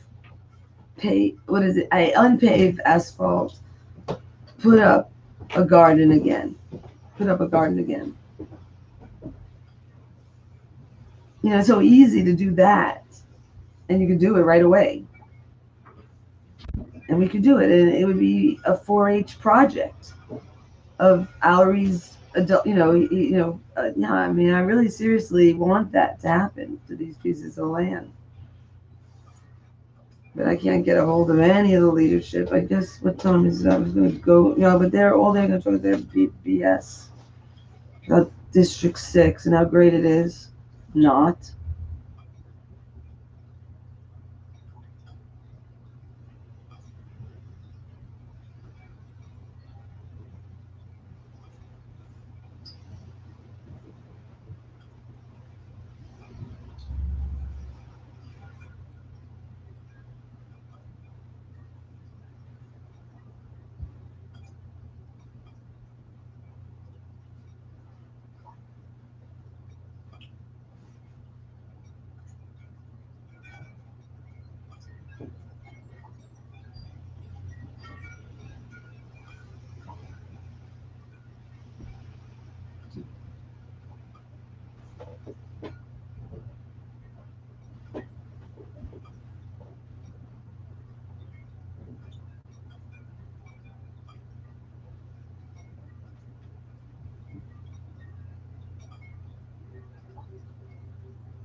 Anyway,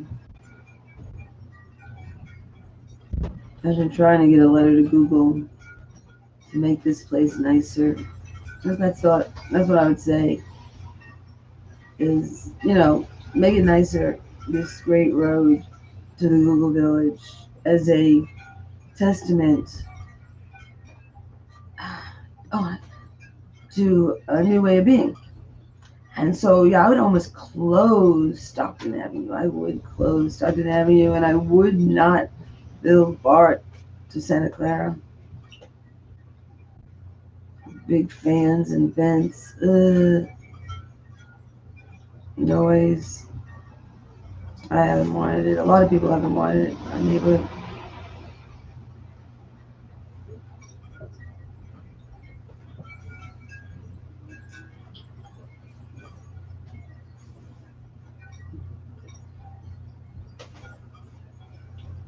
Anyway, I still feel my vision of a beautiful orchard of every type of fruit, half of it, the parking lot of Royal Coach Tours, the whole Royal Coach Tours, with the building, yes, again being a center for a 4-H center of learning how to grow food, and we all learn to grow food. That's how we're going to do it. This is a demonstration project of teaching us all to grow food, and I think it's a good plan.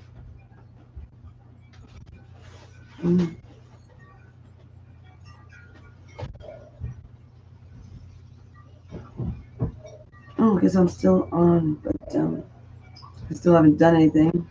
I finished the letter. I don't do anything enough, but I am trying to make the world a better place, but it's not easy. Mm. Mm.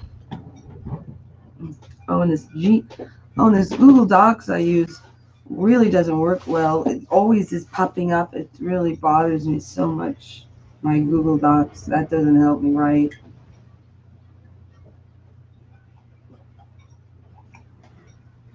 Must be something wrong with the Google Docs, but I haven't figured that out.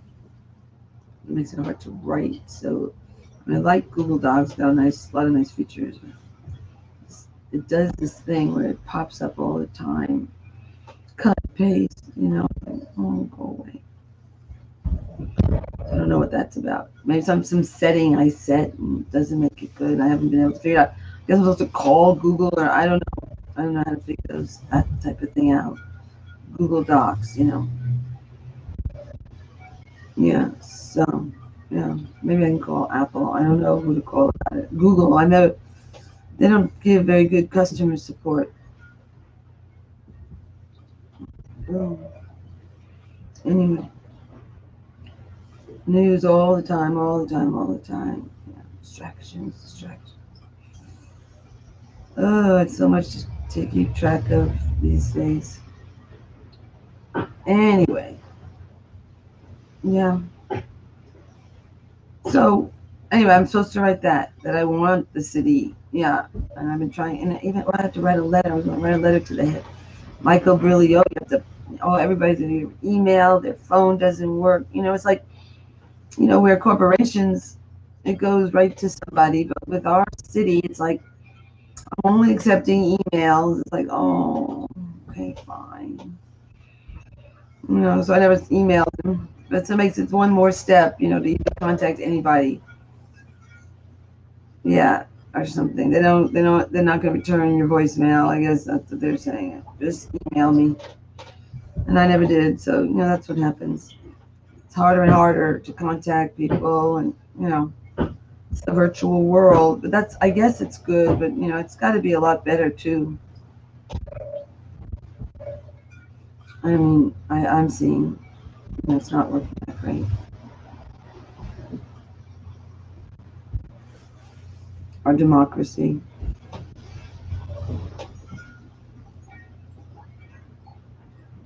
They haven't figured out how to get the phones to go to their workers, so somebody does answer the phone. It's like, and you leave a voicemail, and maybe somebody will get back to you, but most probably not.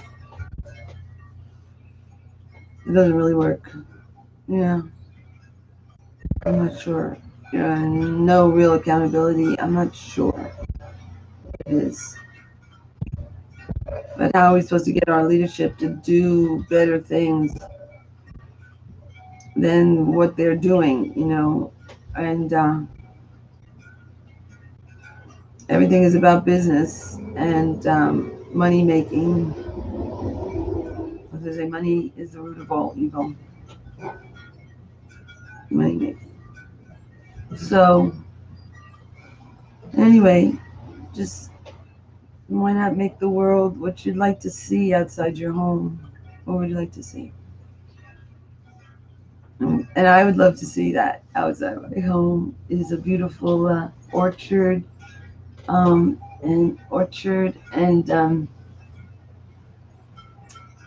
of every fruit tree that we grow, and it could be so therefore it would be like a demonstration garden in that way. That would be really neat. That could be an orchard, the whole thing orchard. So people say, oh, I guess that's dreaming, but we do not need a bus depot. We don't. I see, and they're looking for help, and they want everybody to help them, and it's like, no, we don't need bus depots. We do need to take land that is open and let go of the bus depots. That's part of clean air, and we have a big problem in this neighborhood is clean air, and the bus depot is a big part of it. We don't need a diesel bus depot. It does cause disability. It kills people. And my neighborhood is highly impacted. This neighborhood has been highly impacted. A lot of young people have died. That is the truth. So it's like, okay, that's not good in this neighborhood. And so, we should be getting rid of the fossil fuel things in our neighborhood, in our neighborhoods. And I think it's good. It's a good thing for us to rally around. And I guess my husband was saying he wants 50 people to say we need, it to be an orchard. And I'm saying, okay, well, let's, create a bigger movement to, create this into a farm. Is what I was saying. Is I want the land at 615 not to become a hotel. And we worked really hard for it not to become a hotel.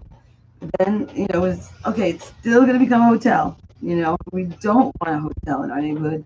People are tired of fighting. Everybody thinks it's not going to be a hotel. It's hard to keep your mind around things, how things have changed, and what the zoning, how zoning is so important. But there is a hotel plan. It's coming fast and furious. And I don't want a hotel. And I know the maker, the even the man who's living next door to it is really doesn't want a hotel. Maybe he does. I don't know. He wants to make money. I know he wants to make money, and he feels that he has the right to develop it as a hotel, and he does. And uh, and I just feel like it would be a bad thing for our neighborhood. And so it's like, okay, well, what do I do? It is a reality that's coming to my neighborhood, and I don't like it.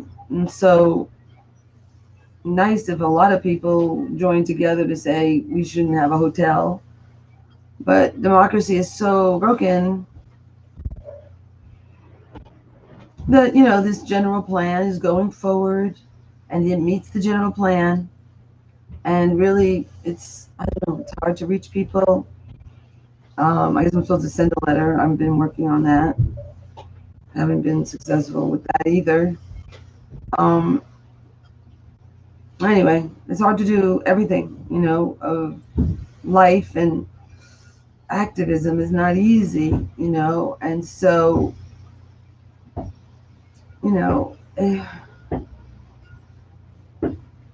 yeah. So anyway, it's activism is harder. Everything's hard. People don't really communicate very well, and I guess maybe I don't either with my neighbors. I don't know. It's hard. And COVID-19 encourages us not to talk to each other, and some people wear masks, some people don't, and that makes it ugly. I hate having to talk to neighbors without masks. And so, I get, it's so sad because I feel like, I want to say hello to a neighbor, or I want to talk to people, meet new people, blah, blah, blah, neighbor, neighbor, neighbor. Because we're walking around more, which is nice. But then some neighbors don't wear masks, that's ugly. And it's a defiance of, like, I really don't care about you kind of feeling. So you feel, okay, but I would like to talk to them. And, it's like you take a risk or something, but, and a lot of people don't understand what social distancing really means, and people I don't know if people would get mad, but, social distancing takes everybody to really work on that, and I don't see that really happening as well as I think it should. It's harder, and so, it takes everybody sort of being on the same page, and, it's not easy. And I see a lot more hostility out there, like, I don't know, you just can't seem to talk to people, I don't know, I'm talking to this one guy who was, there's so many more FedEx drivers and UPS drivers when you go out to walk. Those are the people you see now. A lot of, I was really experiencing that. I was like, ugh, I hated it. It was like I was realizing the UPS truck, it's so polluting, and it's in my neighborhood, and ugh. And I smelled it, and it was like, it's all about our, everything is UPS, and what is it, everything, Amazon this, Amazon that, and, just these trucks going by. And I said, why can't these corporations have electric vehicles at least? What is wrong, with these very rich companies that we don't have electric vehicles already, in terms of all the vehicles that are now going through our streets, So bringing more diesel into our neighborhoods, ugh. Didn't like that. Yeah. So this is where things have intensified, in terms of, COVID-19 making things even worse, and everybody's,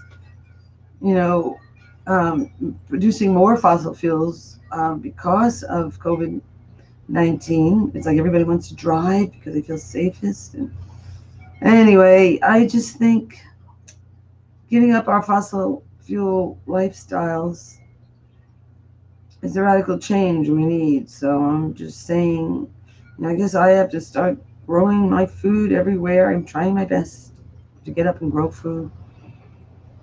And so, but I am trying to get other people engaged in this fight. So maybe this would help. All right. Good to talk to you. Oh, you got so wet, honey. You got really wet, huh? What happened? You up there? You fixed it? I don't know. It's still leaking, and I'm not liking that. So Oh, okay. I'm gonna have to play with it some more. Oh, did you screw him down? No, I don't really quite follow what the problem is. Well, So I'm not going to talk about it. You okay? told me though that you felt they need to be screwed down because something No, flying that was would not not. an issue. Don't want to talk about it. Okay. Not sure what the issue is, or even if there's a solution. If there's no solution, that's fine. Okay. I can't fight all the battles. Okay. All right. Unfortunately, we don't really care about this house. So I know. I just don't want you to get sick having to go out there. It's so cold. Well, I'm not spending much time out there. Don't worry about it. All right.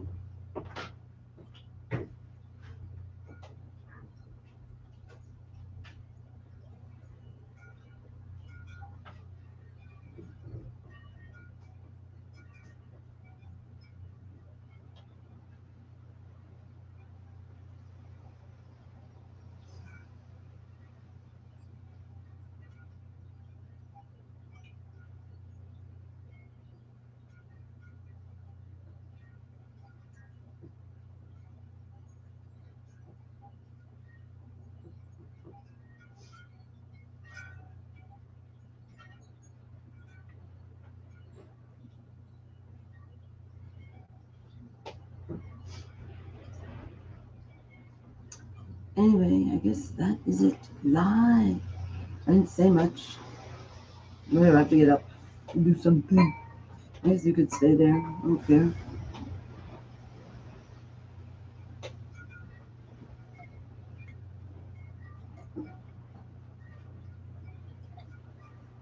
Anybody there?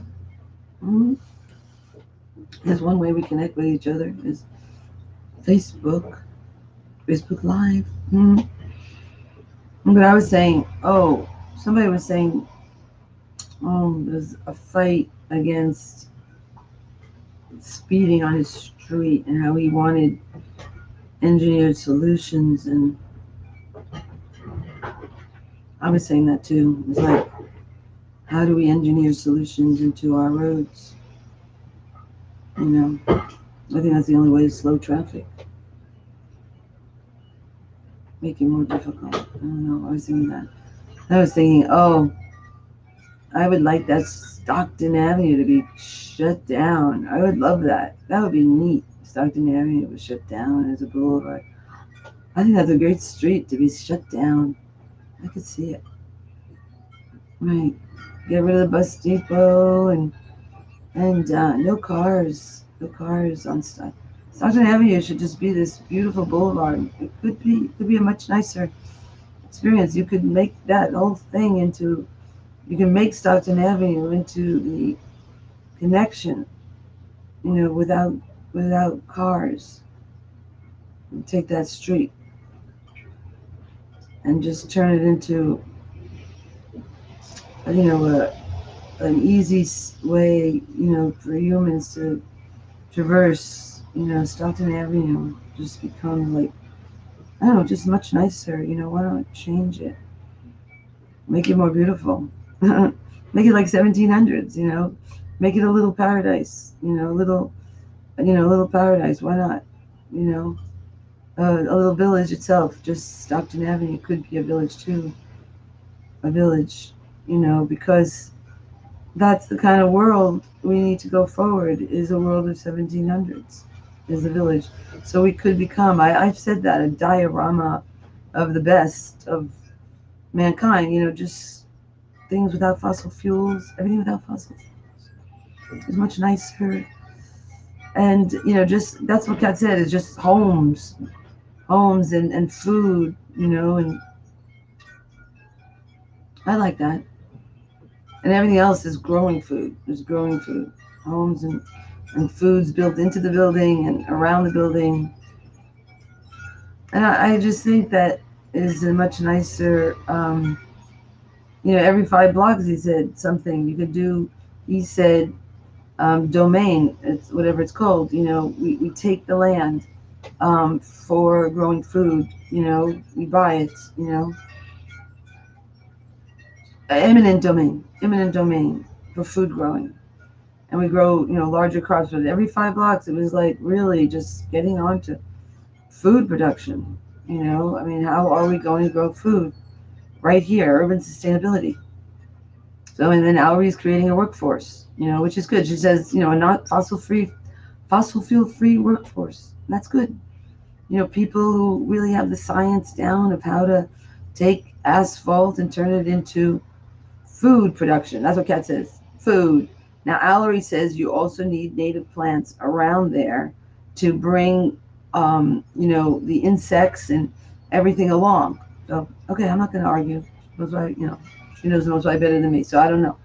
But growing food is what Kat said, so it's very important. So we really do want to grow food, and I don't know enough about how it could grow. Maybe we'd have big scientific groups to figure out how our best use of how to grow a garden. But I think the most important thing is just Kat says food. Okay, so I'm just going to say that food, because that's a safe set. I mean, a safe bet. It's like, okay, well, how wrong could we go? It's like, oh, food.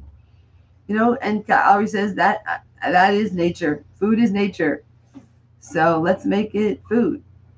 And so every open space, and there's other open spaces that have gone already, most probably already become hotels. And I guess I'm trying to get a message out to our city council to say stop. So I guess that's it now. I guess I'm saying farms. I'm saying farms, and to create a pathway for Allery's work to go forward. As fossil fuel jobs that she's creating, fossil fuel free jobs of growing food and cooking, culinary arts, and I'm saying, I said our school was the school of the pagan arts, was for our own kids, but I was calling the school of the home arts. School of the home arts, and that's what we need to learn, is the home arts, how to make everything ourselves. And we help each other learn to do things, and that's the Grange, and Grange is how we get together as most of my small political bodies. We need much smaller political bodies, I think. And that's a good way to go. A Grange Hall. So, yeah, that's what I'm suggesting, these Grange Halls, and we could learn, I guess, about that, how you became a member of the Grange. And okay, so that's it. It's a Grange Hall and the 4-H club, and the 4-H is the educational program where parents and children work together to create a garden. And I just think it's the best idea for neighborhoods. Is everybody grows food, just as a requirement, and the mothers help the children grow food. It's like, oh, good, how fun, and they get some type of bonus for growing food, because it's part of our security. It's part of home security. It's part of home economics. It's part of home security. By everybody growing food. So if everybody does that, we are helping each other grow food. That's what happened during the wars, and they said we're supposed to be on a war footing of growing food. So I know I could do better, but I'm working on it. And we become producers. So, and we need a building of maybe just showing about the home arts, I don't know, making videos of the home arts to help people stay home with the home arts and learning. I learn a lot on the network, on the internet. So how to save the internet, because if we don't have the internet, it's going to make it even a lot harder. But that's maybe fine, because maybe that's the answer, is getting to know your neighbors and realizing that we survive because of our neighbors, and that's it. Because those are the people you can talk to fossil fuel free. So we might lose the internet. They didn't have it in 1700s.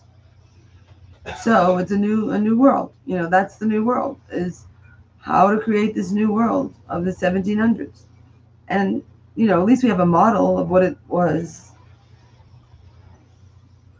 It's a world without fossil fuels. Oh, and I heard something really, really funny, is that if we really take it back to 1750, when we really did start burning fossil fuels, okay, there's our benchmark. We are at 1.5. We were at 1.5 degrees C above pre-industrial. I heard that. We are there. So, and like, what's his name said, some great guy said, how many times are we going to see fires burning? How many times are we going to see the hottest year on record, Oh, that was, so whatever his name is, a very important environmentalist from the UK, BBC, I forget his name. Anyway, yeah. So, I was just trying to think of another world in my neighborhood. Why not? I've seen the disaster in my neighborhood, World Coach tours, diesel. We don't need diesel bus depots. And you could say, oh, I'm wrong. They were here first, whatever. It's not a legal battle anymore. Now it's a health battle. Where do we don't want this on the grand road to, that's what I'm trying to tell. I guess I have to write that letter to Google. Google is to make it a grand boulevard. So I'm going to stick to that. I feel good about that. Why not? Why not make Stockton Avenue a grand boulevard of human endeavors? That was my suggestion. And get rid of anything that's the old school. And anything that's undeveloped land. Kat said it needs to become agriculture. And I was thinking, yeah, everything becomes much more agrarian, and Stockton Avenue might become we might just stop it, and it becomes a way to connect both sides of the neighborhood, the east and the west side, right here. And it's just a walkable path, and there are no cars. That's the way it was in the 1700s, and it becomes the piazza, Stockton Avenue. And Kat said that. That's when it's over. When there's no cars going down Stockton Avenue, or buses, or trains, or anything. The old way. Just wheelbarrows, if anything. Or bicycles. That's it. Yeah. Right. So it could become, yeah. Oh, I guess I didn't. Anyway, Taylor Street really needs to be addressed. It's really a mess. Yeah. Just trying to fix all the streets in my neighborhood. Been a difficult job. And they're still full of cars. So, yeah. So I'm trying to work on getting rid of cars. Period. All cars. Okay. That's it for me. For now, I better get up.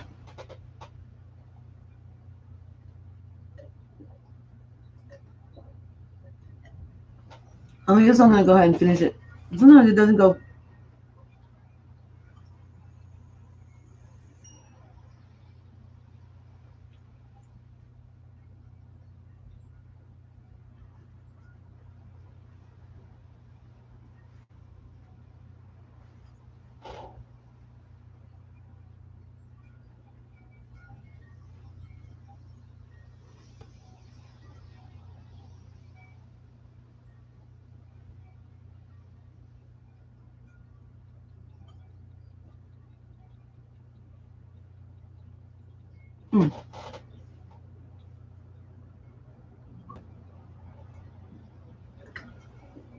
Ah. Oh. Okay.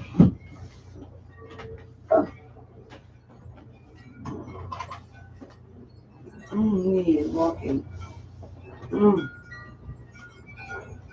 Not easy. Oh, where's that old lady?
Hello. Hello. Hold on. Hold on. Hold on. Mm.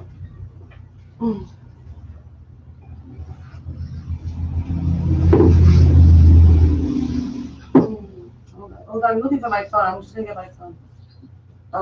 Where's my phone? Oh, I was just trying to get you on my phone, but I hear you, Soph. How are you?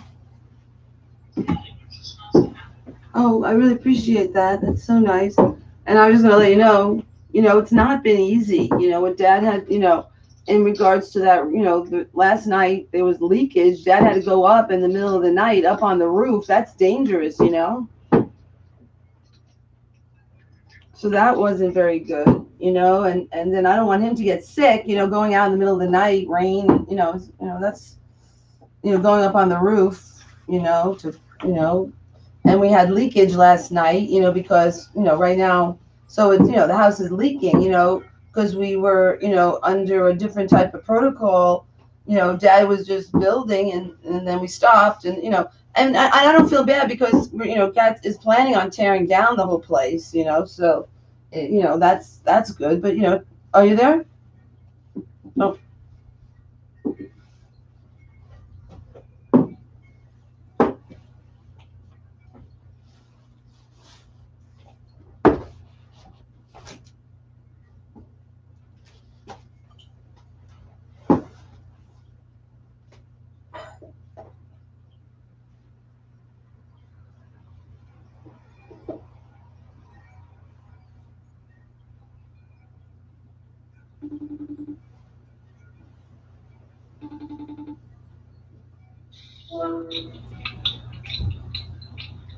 Hi. Well, it's so sweet of you to call. Big storm. Yeah, it was a big storm, and It's a big storm. I just, I see, Dad going out, and it's, I don't like that feeling of him having to get up in the middle of the night and go up on the roof because things are blowing, and God, it's been so windy, and he could get blown off himself, and Well, I mean, do you have a solution then? well, no, I know. I mean, I'm just letting you know the reality of what he's doing in the middle of the night, having to get up and go up on the roof because things, because we're, we have we had a lot of rain that came in last night, basically. Yeah, well, the rain and the wind is just insane right I now. know, right? Yeah, and then having this unfinished roof, which is not a best, so we're not in a good situation in a sense. You see what I'm saying? Yeah. Do you guys have any heat? No, we have no heat. That's insane. I don't know how you guys. But we do okay. Look at me. Look how I'm dressed nice. How am I doing? Yeah. Look at me with my layers. You see, I love, this was something you got from Scotty or something when you were going up to the ski, and I love this coat. And then, anyway, and then I'm also having that other one I got myself, and I'm warm, and I have to tell. Is Dad warm? No, that's the thing, I don't feel like he doesn't have what he really, really needs, and I don't know what it is, like, So fix that. I know, because Get a space heater. No, but we're on solar, and the thing is, what I want to get him is a better. It is a cold, dark No, winter. I know, And I don't know. Who do you think you're kidding? Like, I don't. What do you mean? I don't know. It's like, you don't have a money problem. You've got solar. It's just bad for a short period of time. You can't put your health in danger like this. You need heat. No, we're okay without heat. I told you I want to get Dad Right. a better. I feel like more. See how I have this really great coat? Look. Do you guys have like heated blankets or anything? No. I will send you a heated No, wait, don't, no, because don't. You are? Listen, but don't. Because I hate the UPS drivers. I'm a grown fucking woman, and I'll send you what I damn please. Okay? So I don't want to hear any of that bullshit about what I can and can't do. Try me. But, wait, don't cry. just told me not to, so you can't cry after telling me not to do it and then me doing it. Okay, right. But look, you see what I was saying though is that this is what Dad needs. He doesn't have his own. Like I stay really warm. Yeah, but you can't. You've always done things very different. You're always cold. Other people can't live like that.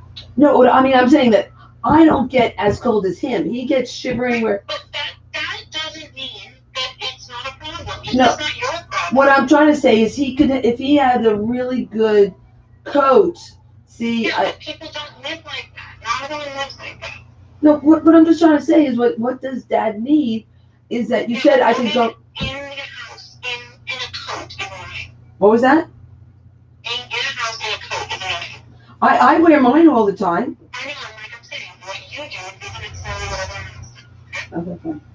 And then I lost one thing. I don't know how it happened, but I lost my one of my professional, Oh, and I was really happy with my, and I lost my right ear.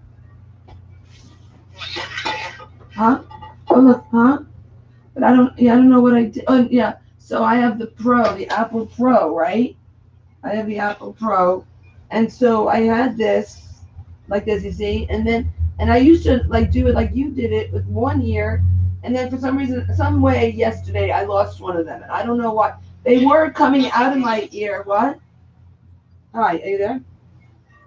See, I love them when you put them in and they just hop on. It's so beautiful, So I lost my right Pro Air. Hey, you work for Apple. You work for Apple now. Oh, is everybody bugging you about getting them shit? Nobody knows how successful you are. Oh, really? You can't even tell your friends? Oh, we tell them you work for AQMQ or what's your company? AKQA. It's undercover. It's like an undercover name. AKQA. Yeah, you have no idea what they do. Right. That's our new. And there's a lot of, I call it chicanery, with, well, chicanery in a sense of like, you could fool each other because, everything's virtual now and, you don't know who's who and, there's a lot of chicanery. That's what I mean. Like, people messing with the other people, in terms of who they are, anyway. Well, I mean, I see that, in what I hear from my girlfriend in dating sites, you think somebody's some way and then they turn out to be, it's a fake photo of them or something, I don't know how people do it. But yeah, that's what she's reporting. Right, because you're not in the dating, you're not looking for a date. Then my girlfriend, Vera, there's a lot of chicanery. Like, that's what you're saying, that you don't know who you're really talking to. And she's given up on men because she feels whatever. And so, anyway. A man to make you happy, right? Yeah. Anyway, huh? Yeah. So, well, no, well, Dad bought himself some, electric socks. The only problem is he wears them every day, and that didn't seem that healthy. Like, what are you supposed to do? I don't know. You see what I'm saying?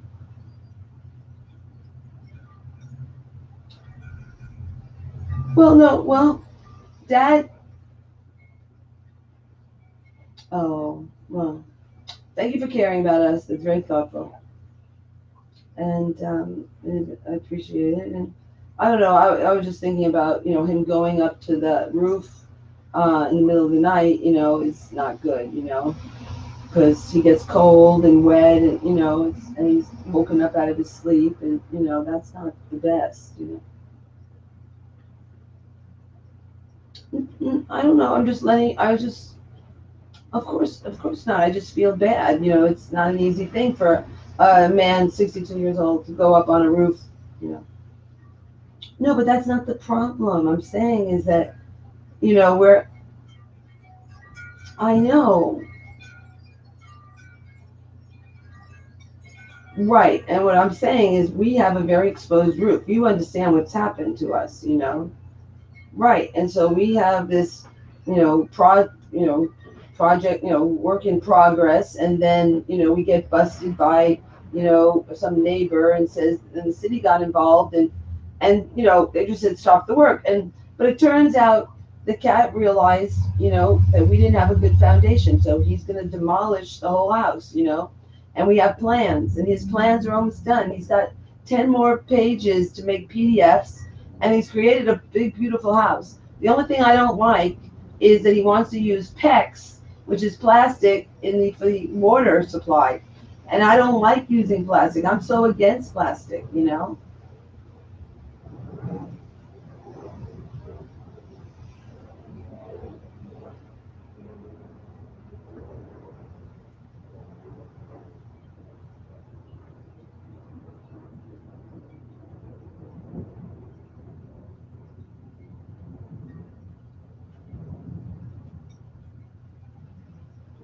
Yeah, but I don't like plastic in my water.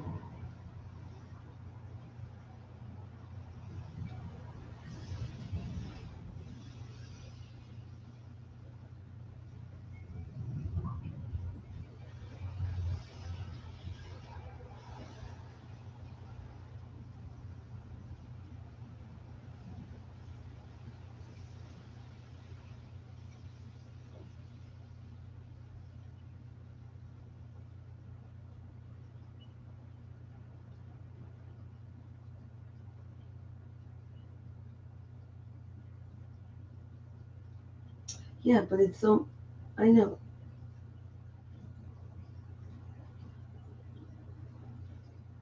I know that's, I know you're saying to get along, blah, blah, blah, you know, and do what dad says or something, but I know, I know. Yeah, right.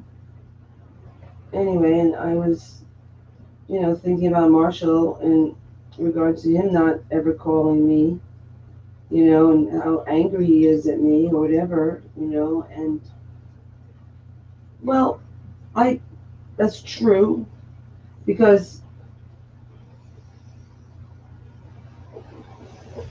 mm,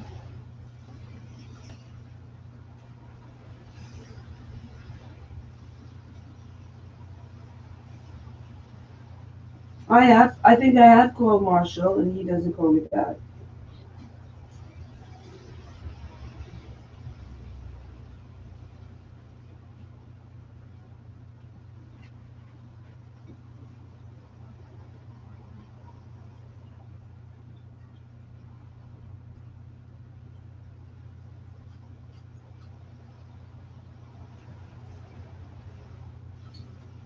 Right. Yeah. Well, or, so, I mean, there's a part of me that feels like, telling him how it hurts my feelings or whatever, it doesn't matter to him. And,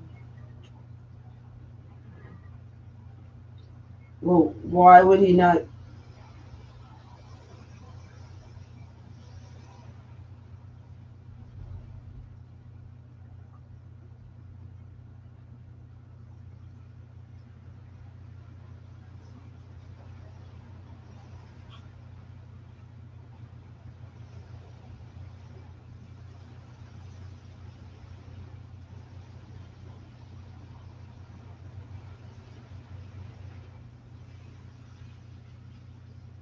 Mhm.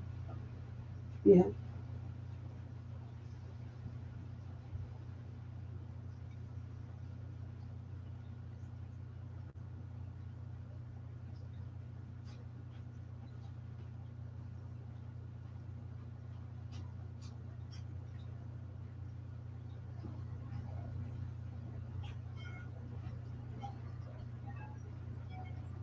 Mhm.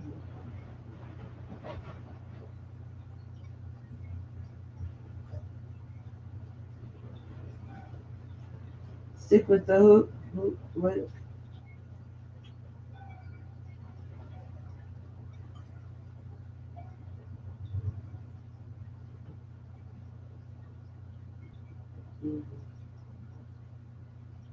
Marshall and what?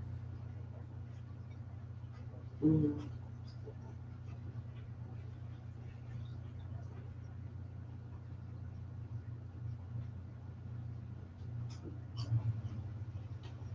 Mm-hmm.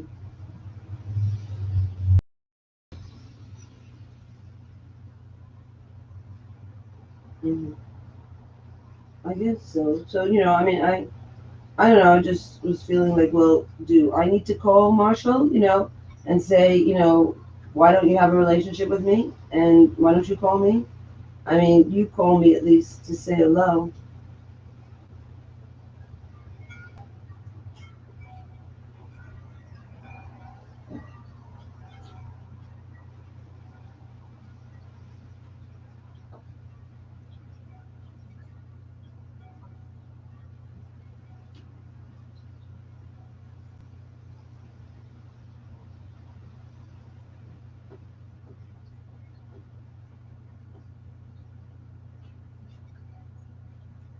Mm-hmm. Mm-hmm. Right. Mm-hmm. Mm-hmm. Do you have a good relationship with Marshall?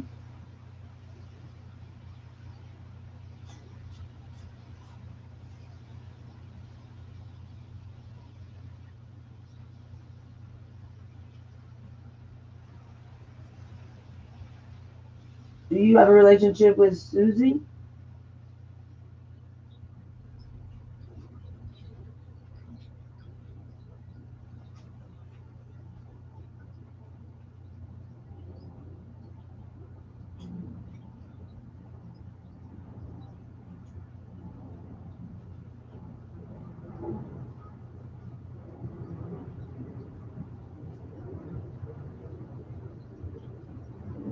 Mm-hmm.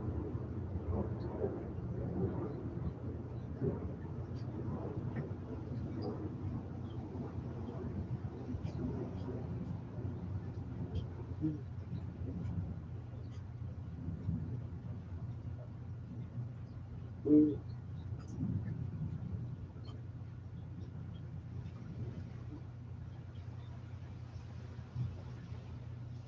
How?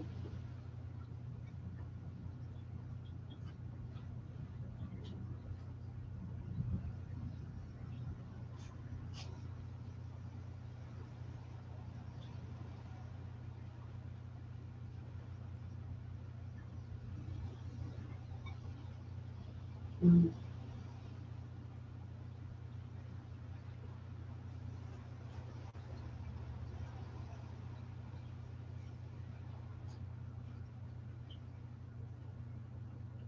Mm-hmm. Right. Yeah. So you're saying, when Dad said, I never heard him talking directly to Marshall. That I know he said he was basically saying, "See you in 10 years," and I've heard Dad say that to me, saying that he felt, Marshall was angry, so angry at us that it made him feel like uncomfortable, and then maybe after 10 years he would realize that we haven't been such bad parents to him or something. I don't know.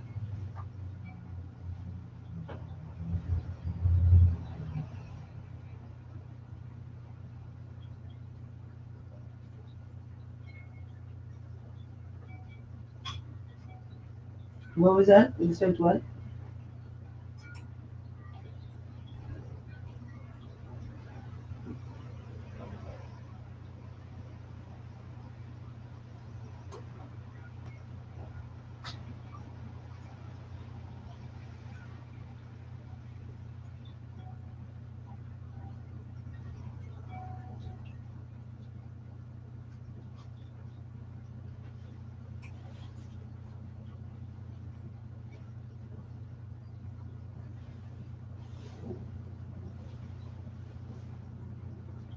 Mm. Right, but that was what Dad said to Marshall, and what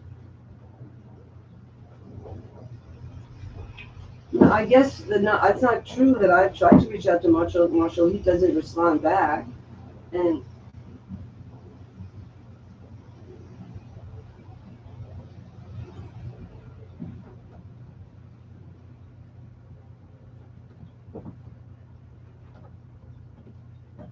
mm, mm, mm,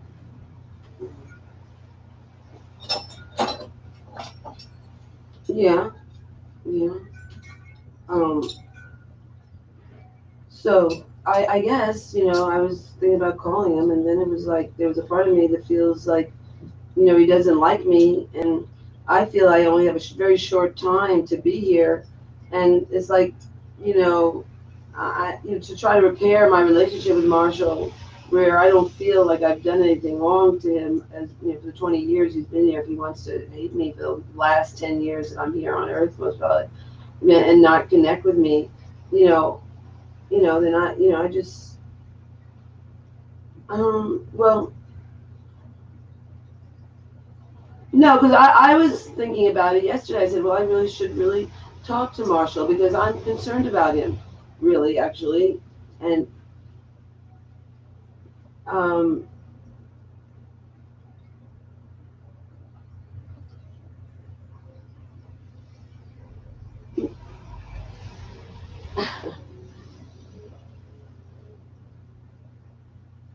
I mean, if I've ever wanted to call you type of thing.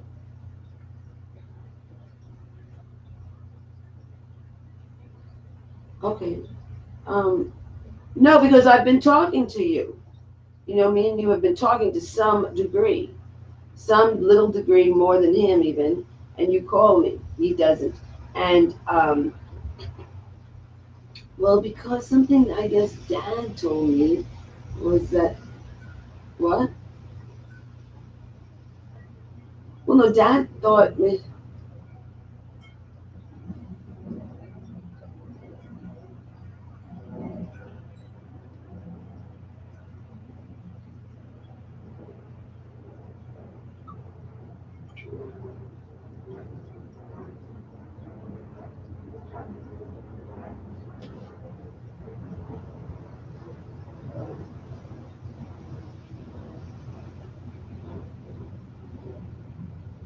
the pride. Is that the word?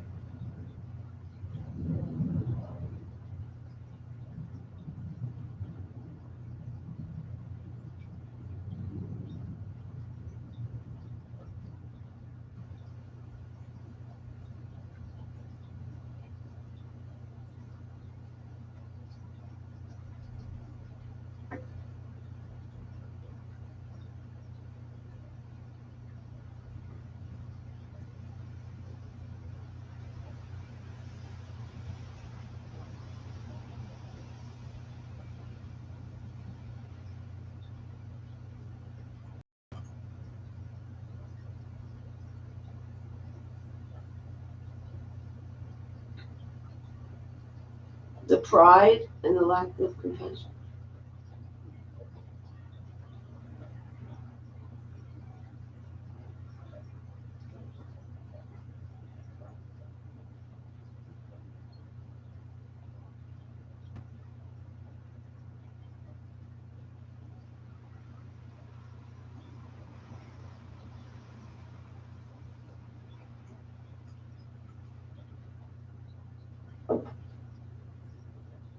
Mhm. Deferential to.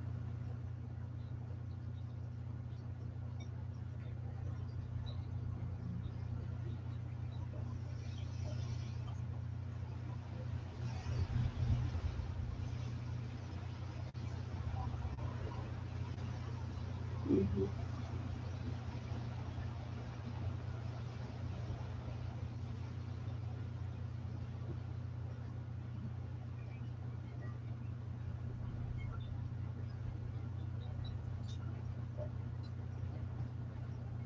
Mm-hmm.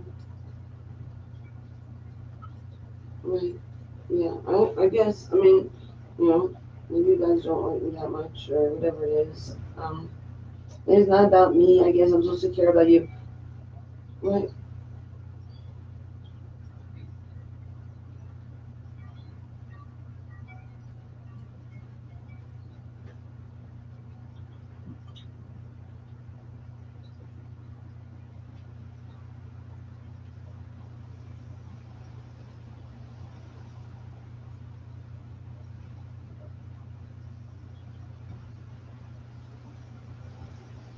Yeah, but it's not like you've been treating us that well. We haven't seen you at Christmas time or any time you don't call us really. I mean, I'll call you, call me very little.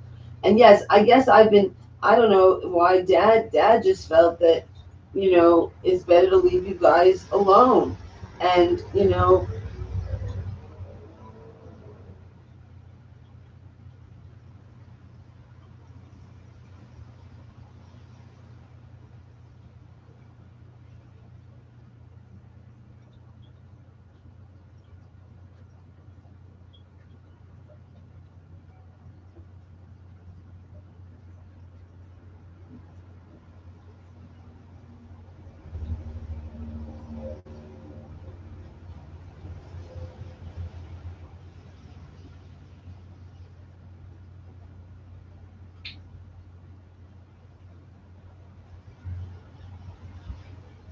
mhm.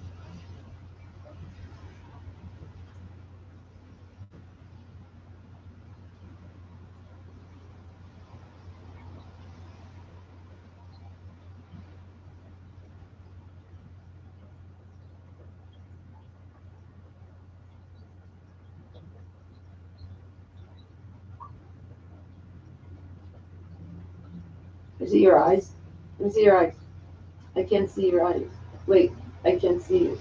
Oh, there you are. Good. That's much better.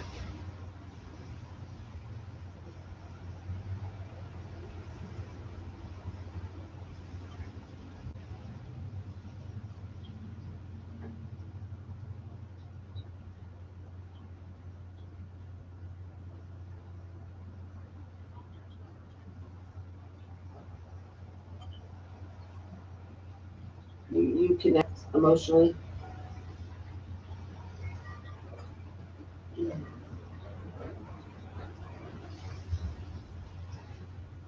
Good.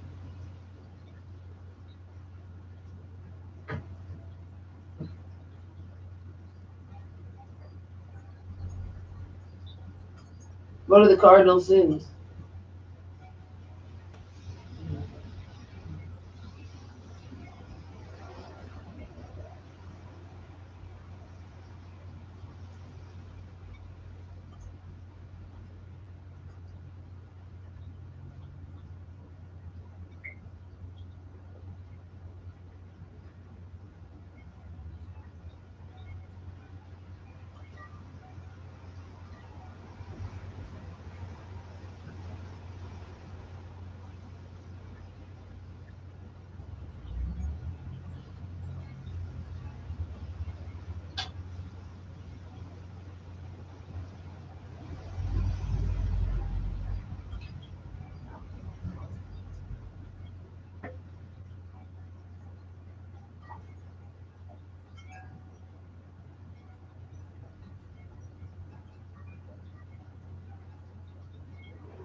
Mm. No, I'm not sure, how we're supposed to go forward. Mm.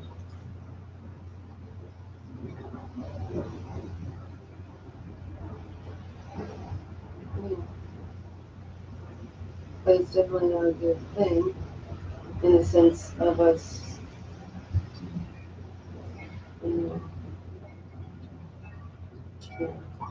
But it's harder that you guys aren't here and nobody's here. Dad's got to go up on the roof, and like I said, in the middle of the night. I mean, and so yeah, it's not a good thing. So yeah, I know. And we have more bills because we're separated from each other. You have your, I mean, I've been saying is that we should live collectively. How was your personal vote? Well, you look good.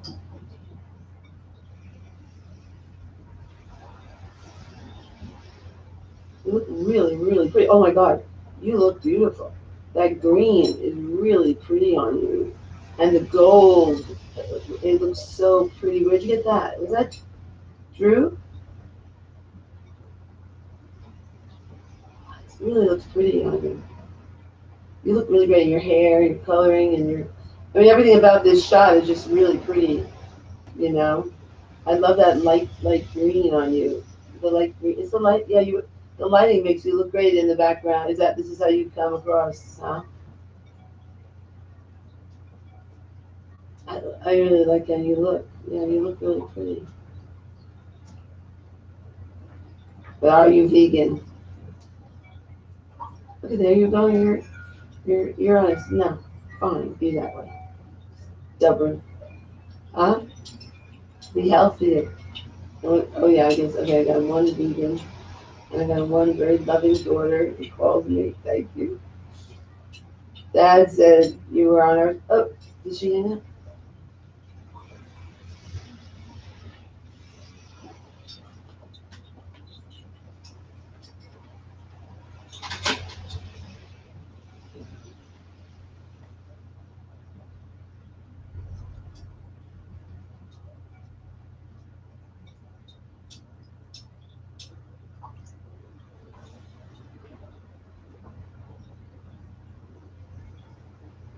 Hi.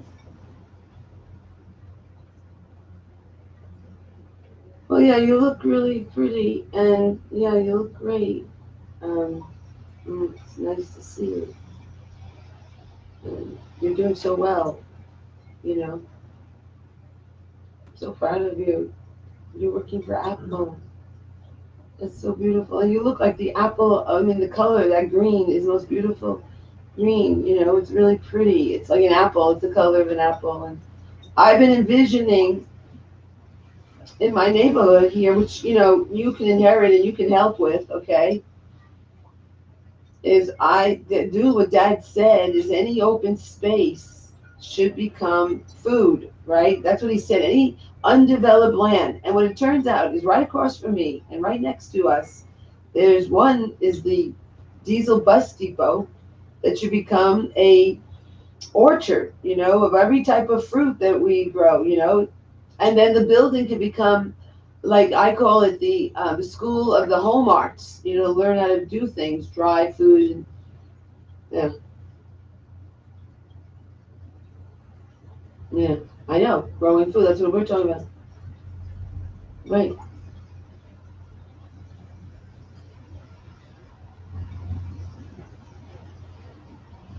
Okay, what else? Right,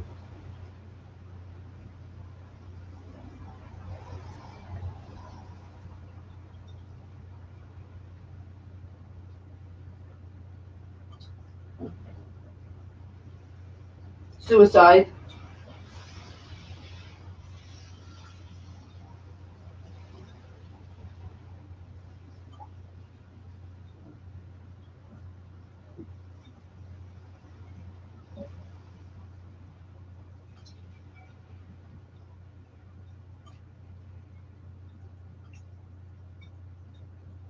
right. That's why I wanted you to live here, help us, and make this dream come true here. And even in our neighborhood, we need you. Yeah, but you guys could be the biggest part. That's how you swayed it when we went to City Hall. Remember, you turned around and you said,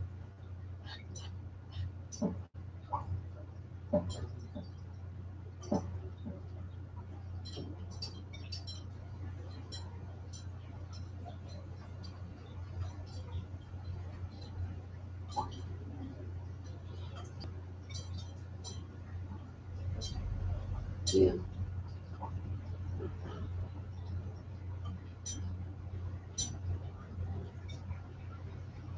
I know, I know.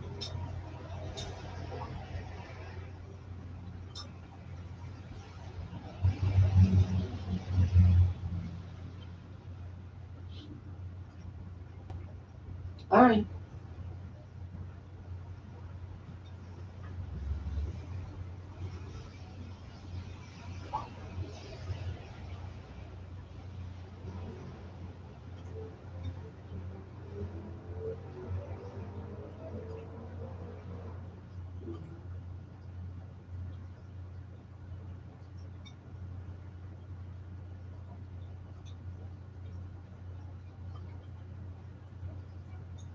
Right.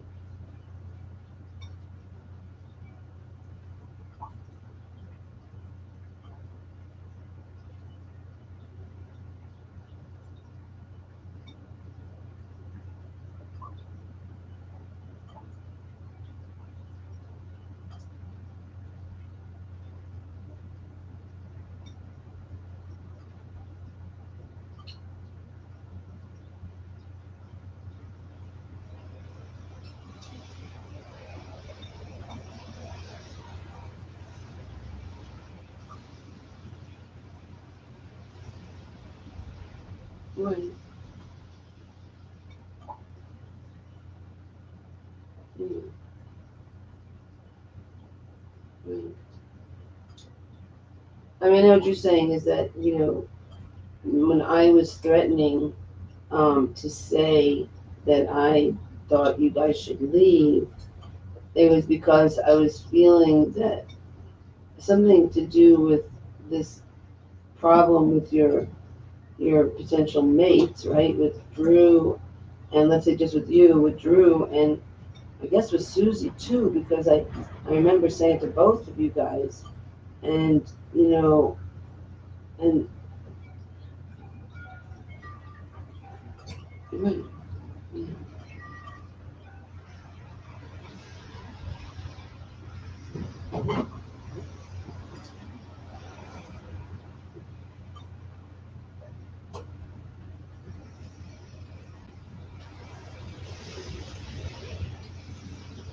mhm.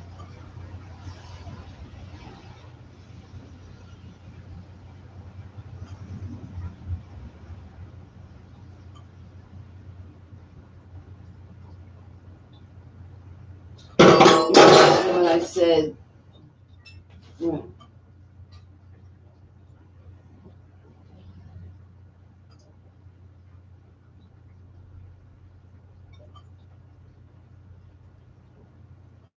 mhm.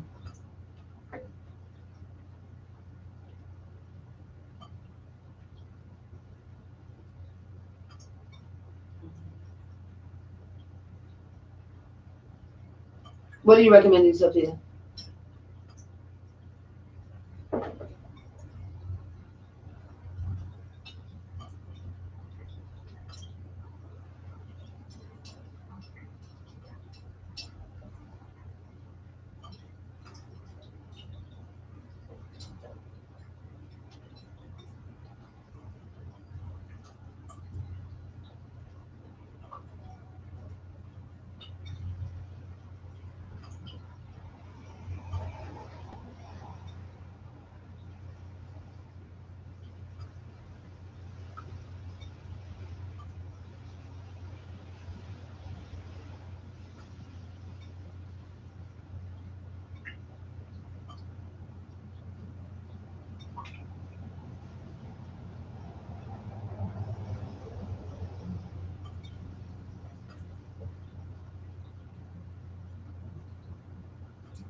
Yes, I don't know where, I mean,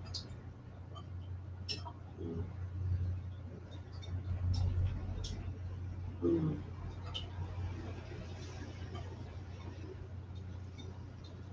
good climate, oh, good climate. Mm,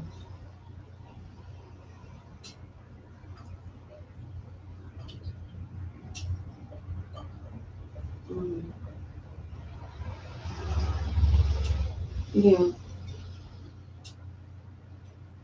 Right. Well, you could say that I pushed you away, kind of thing. If it was a little bit. But that is what I'm trying to say. What you are saying. Okay.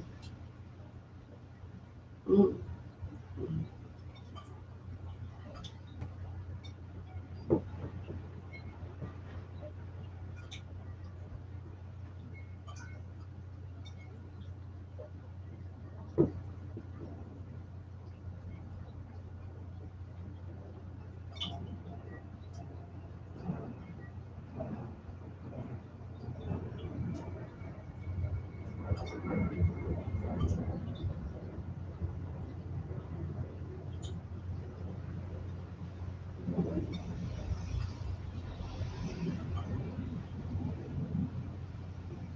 What was that last part?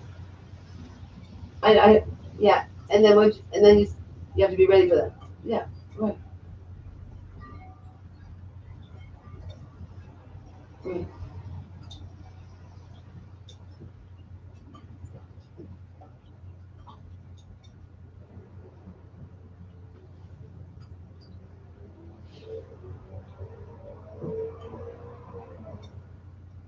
Right. Yeah. Right. Right.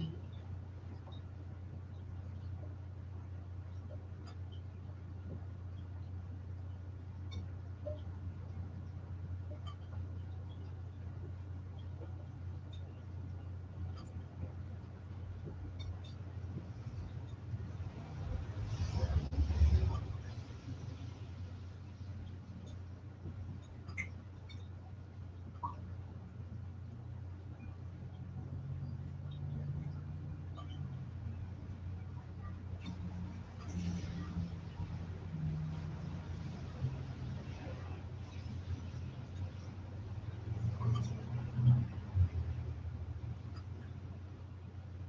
Mm.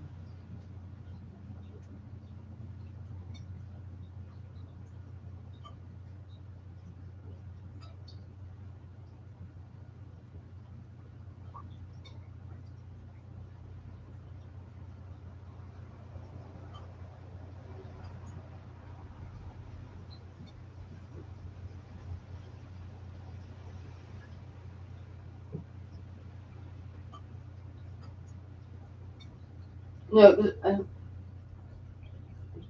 Mm,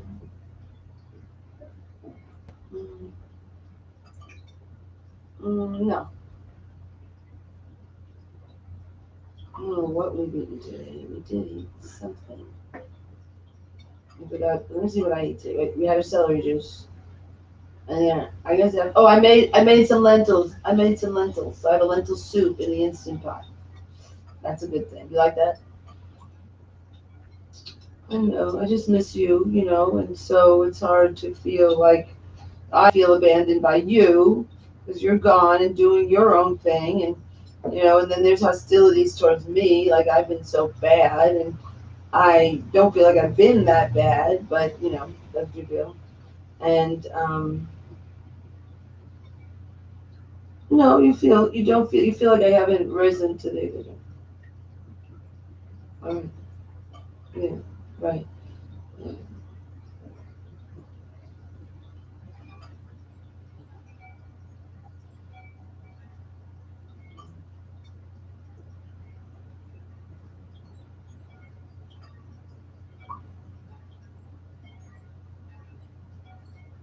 Mm.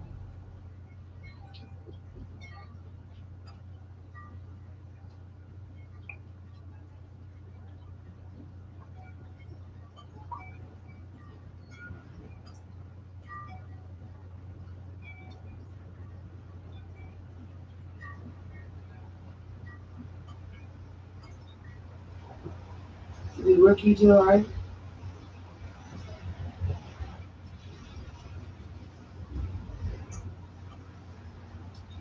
I see.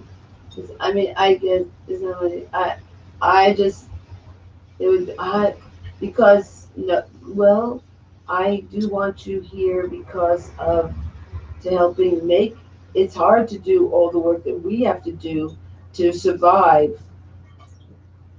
Okay, but we have this land, and it's good if we could make it as productive.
Well,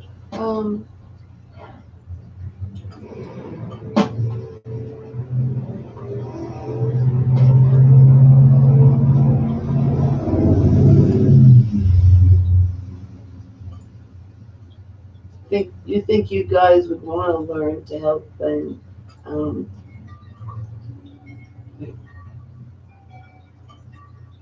right, right, right.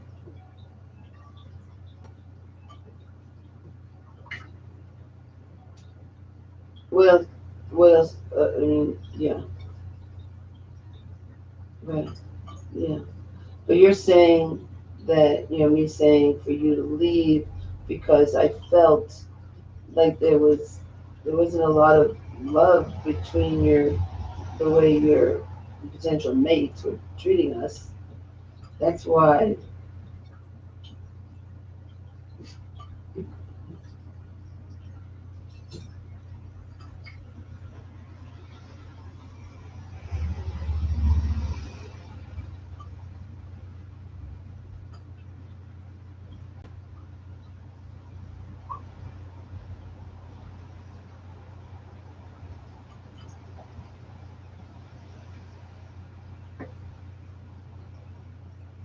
What do you mean a few months? 10 years when well, when Dad said that, yeah,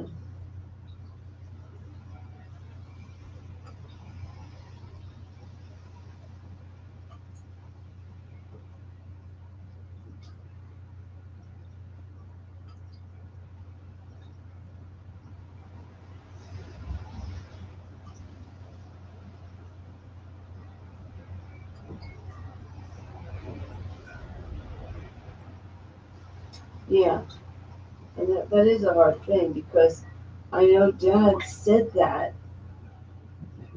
feeling that there was so much anger he felt from Marshall towards us.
Yeah, your dad did.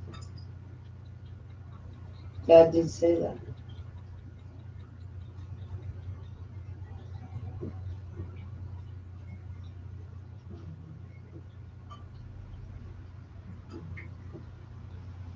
But I've said to Marshall and I've written to you guys saying how much I want you guys to move back.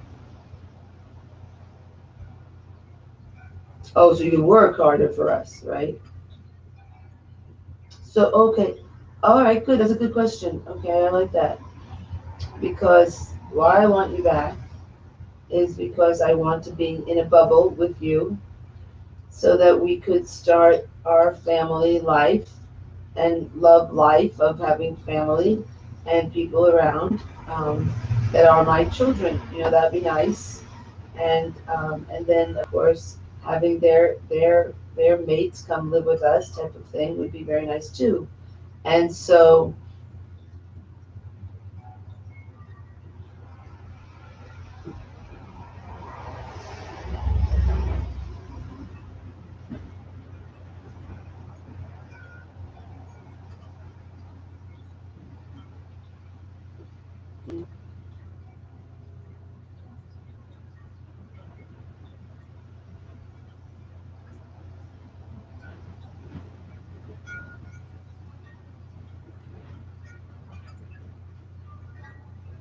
I didn't tell you no. Wait, you went and did your thing. You've been doing. Oh, did you? Oh, right.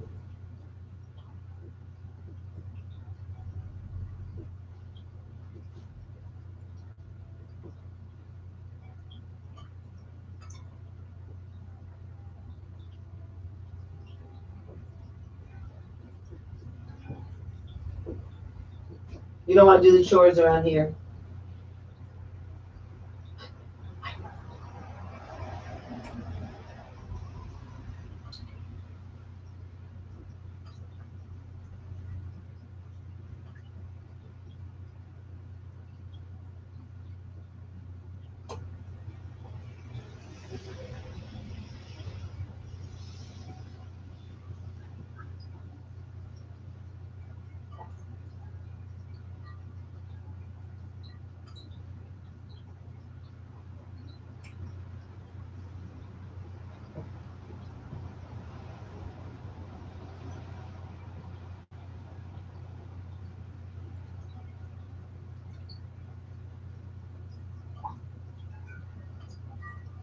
I guess I went. I guess I went. I left home. Not. I did leave home once to live with Fernando after my father found us having sex, and he was so mad at me, and I had to leave. What? And he was mad.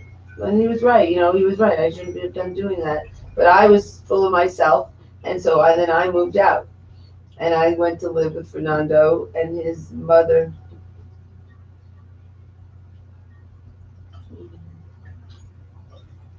I don't know. Right, right, right. Yeah. All I know is there's a lot to do, and you can call it slavery, and then you don't want to help with it, but it's also part of like survival, how we can help each other, and that's what I wrote you in that letter, is that, you know, we do need to, ideally, that's what I believe, is that to have the home where, you know, you could live on a floor and Marshall live on a floor and, you know, that's how we could do it, you know? And I would like that, you know, why not? You know, Dad says he's gonna build it and maybe you guys will come and you'd live with you'd have a floor.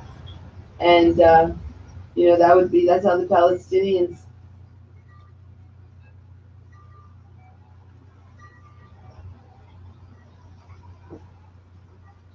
yeah.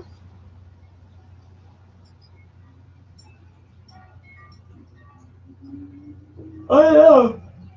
Yeah, I know. Yeah.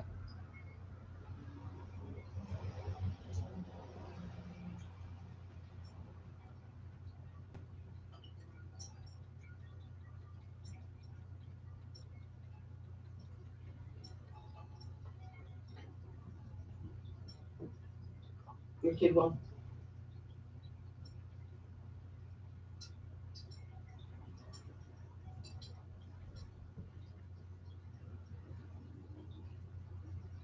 Or maybe they never do leave.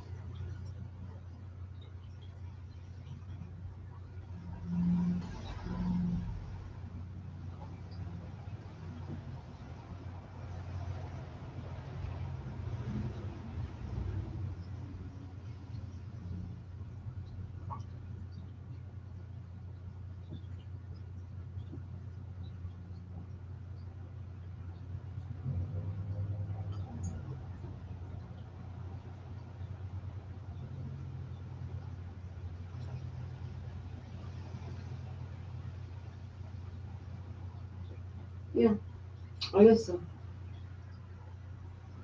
Yeah.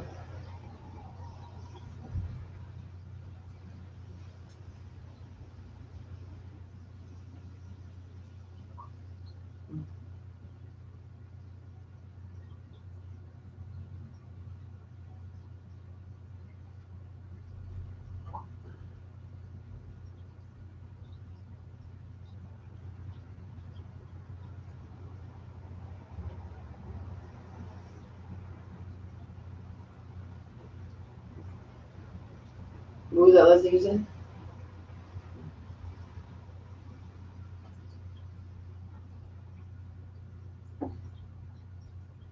Right. Yeah. Right. Right. And so, I, yeah, I would like you to be around and be nice and helpful, and you could say it's like slavery and things like that, but it's just selfish and I get, but it's just the nice thing.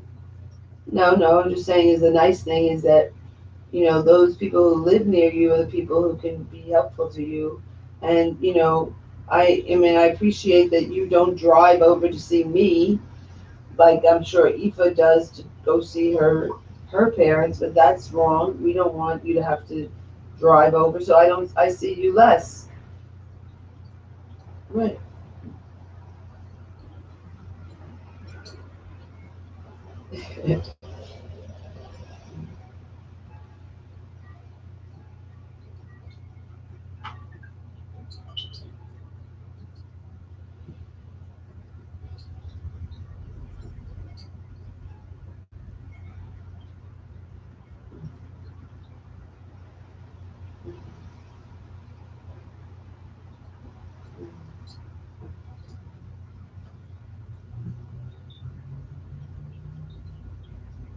Right, and I've asked you, I guess, a number of times to like have help with Drew and I to talk, but that never really happened, you know. Mm.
Trash with their choices, because when I criticize people about their choices,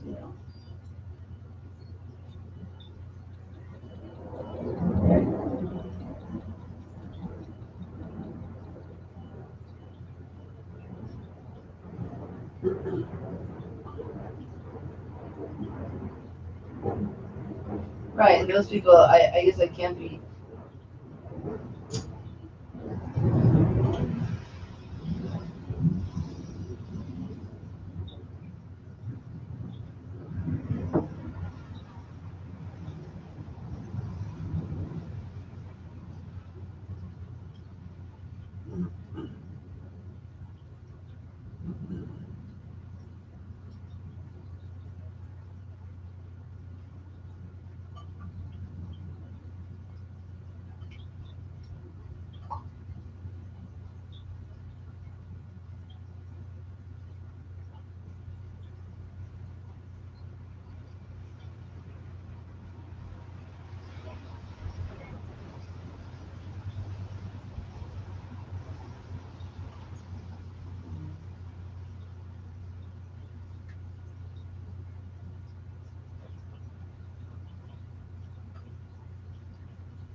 I mean, I'm glad you are helpful because, um, that's a very powerful thing, and you really clarified it. I appreciate you taking the time to explain what hurt Marshall, and I feel like I really need to talk to Dad about it and how we should go forward. Yeah,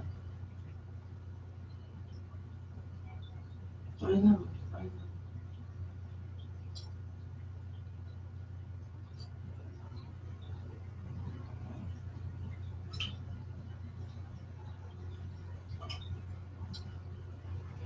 Mhm.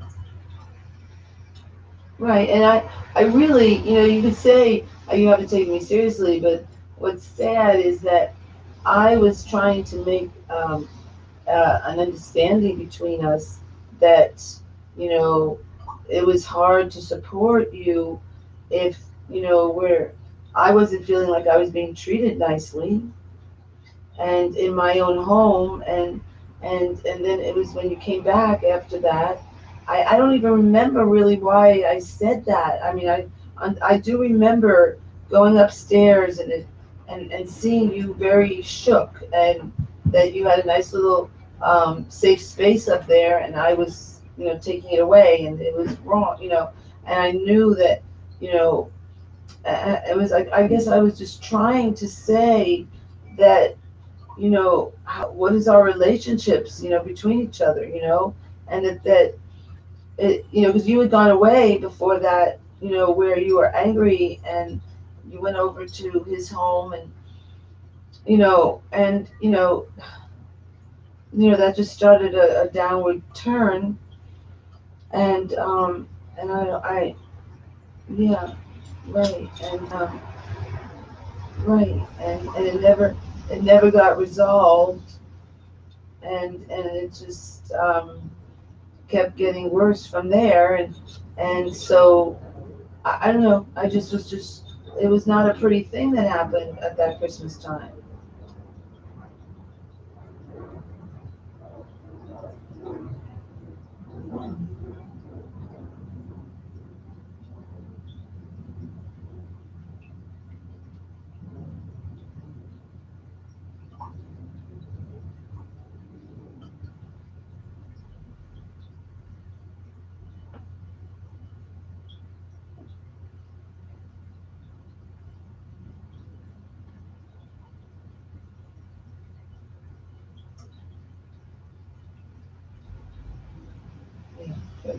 But I do feel abandoned and so that doesn't feel good and I am having trouble walking and that's not good and I don't know, just I don't think that I really will have much longer, to be here. So it's like, okay, well, maybe that's just the way it is, and you guys could live on your own. What?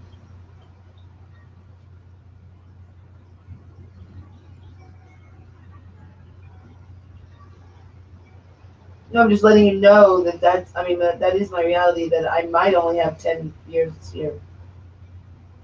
Yeah, because I'm. No, I'm having trouble. Because I'm having trouble walking. I have trouble walking. I have trouble walking. No, then I just said that I think I would most probably have maybe 10 more years, and that's not very much life to live, you know? So it's like, okay, what am I going to do for 10 years, you know? And so, no, but it could be true, you know? You know?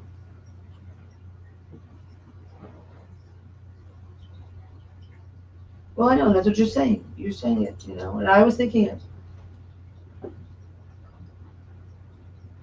Well, yeah, yeah,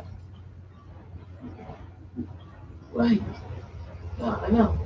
So, you know, I think it's just nice living with each other because then that's the time you have with each other. And it was great living with grandma, you know, and we lived together.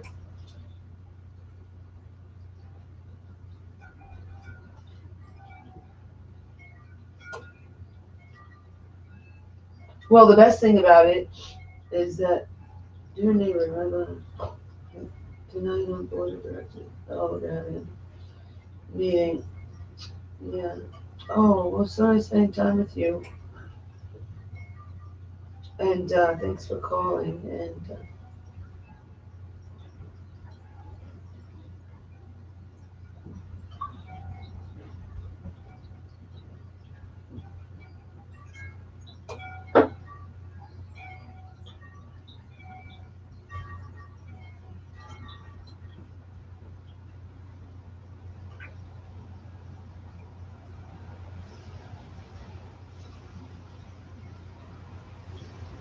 yeah, yeah.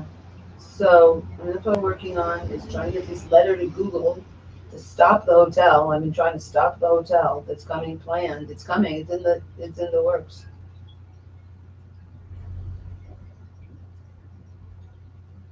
Right, but this is like a time-based thing, so I was like, I gotta get that letter out. I know, and I felt bad. I was thinking about it yesterday. I was.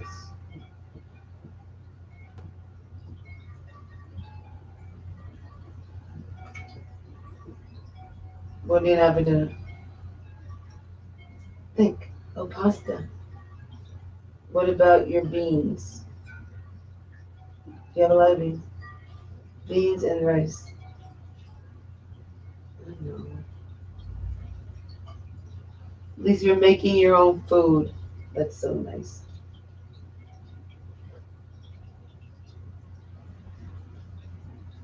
I know. I know. I'm like trying to say that the the whole grainer it can be your diet, the better. So I'm telling you that too. Bread and pasta is not the best. I love that you're cooking food for yourself and you're not ordering food in. But I always want to make it better because I care about you. I want you to live to forever. I want all your nutrition. So I have in my pot some beautiful. Let me tell you, you have to get your instant pot. And see, okay, well, you know, I'm becoming a co-op. Are you going to buy from me? Because you won't come visit me.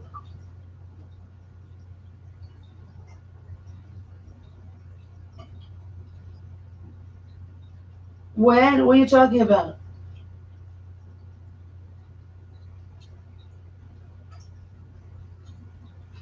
Oh, but the last time he came over, I told him I wanted to talk, and him and I talked.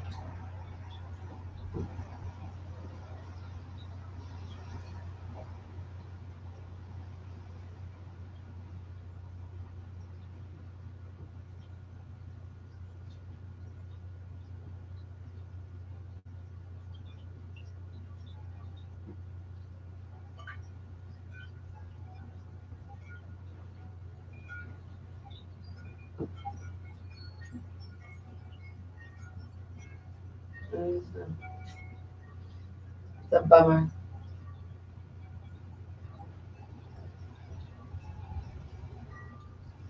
Well, yeah. I mean,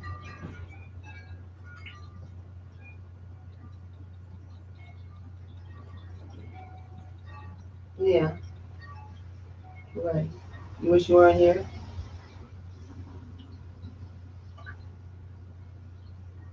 Right. Oh, right. Right. Yeah.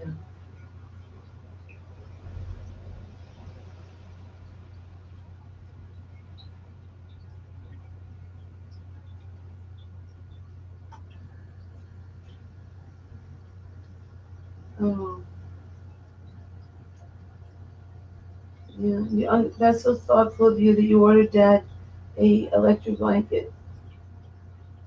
Two of them. Oh, do we each have our own controls? Is that why we need two? Do we need two? Why do you need two? Is that how you do it? Oh, then you can control it yourself. You can have your own little blanket. Nice. I love you. That's so thoughtful. Dad will really appreciate that. And thanks for your advice. I love you. And I'll call Marshall.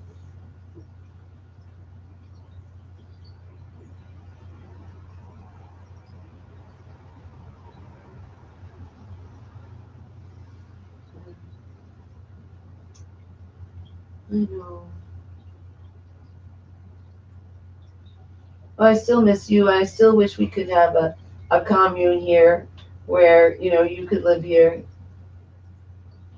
and that your partners liked us enough to want to I'd love it like,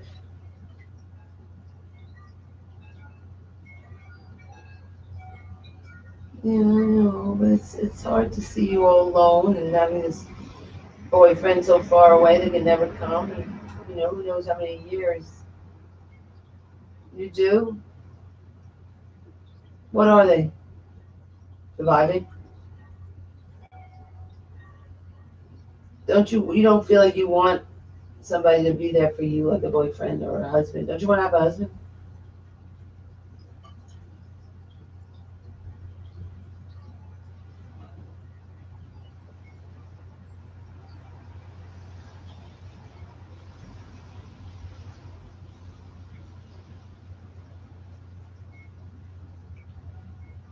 Mm, mm. Right, right. Yeah, right, right. Yeah. But, I feel like some bad about that we don't have a relationship with Drew or, right. I guess not.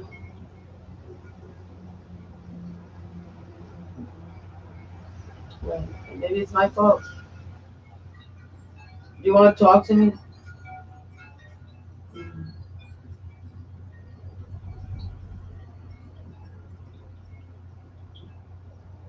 right. Yeah. But yeah, I know, but that's what's nice about living together, that we help each other and you made those thoughts.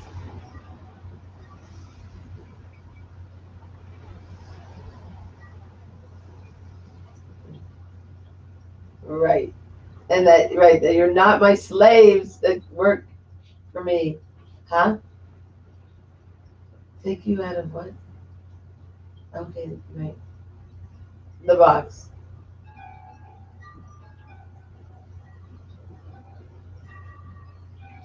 Where you are.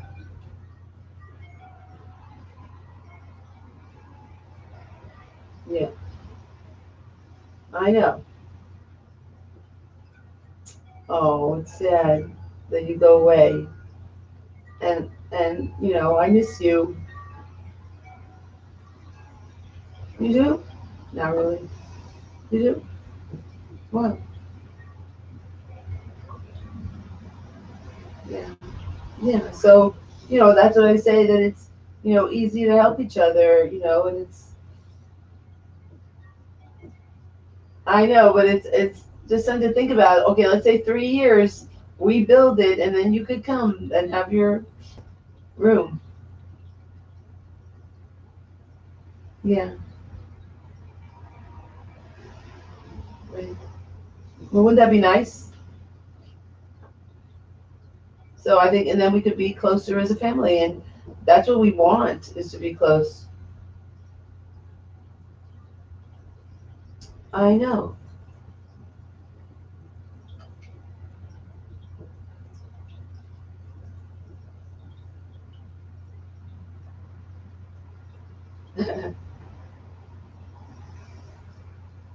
No. Well, I'm okay. I know it's been a lot of time, but I do miss you. And, I think that we could help each other more. And it is a shame that, that we could, when you work together as a family, that you could prepare better all the things that we prepared, food and fixing our neighborhood together like you helped before. I don't know, but anyway, that's the sad part. I know, but that's why we miss you. We miss you.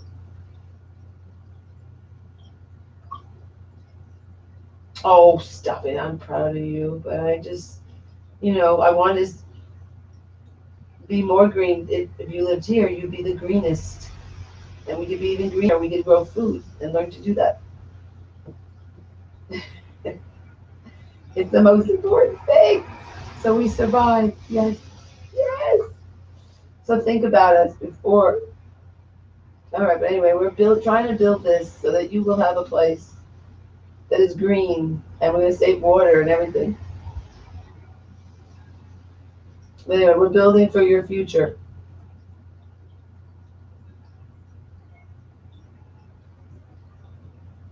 It was good talking to you. And, we are building for your future.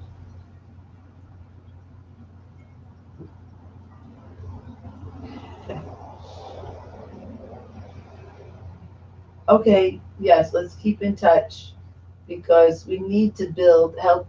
We need to work together to build the Green New Deal for all of us. So maybe in 3 years, you'll reconsider. Let's keep in touch and come back and realize how great we are. We saved you. All right. Right, we got you water. Dad's collecting water. He's doing amazing.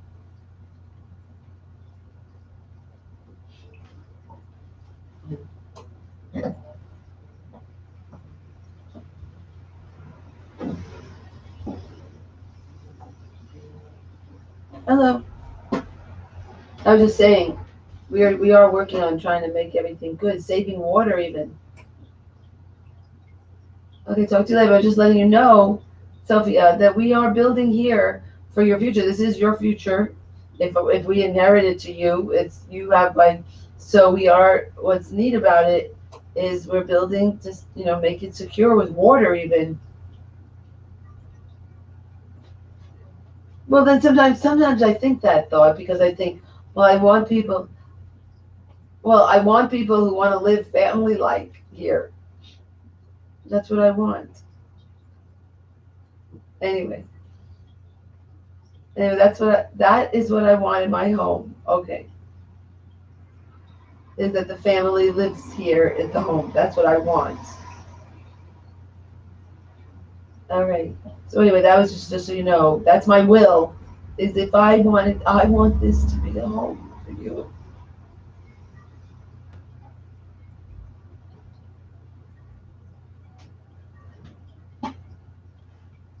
And all of us. All four of us.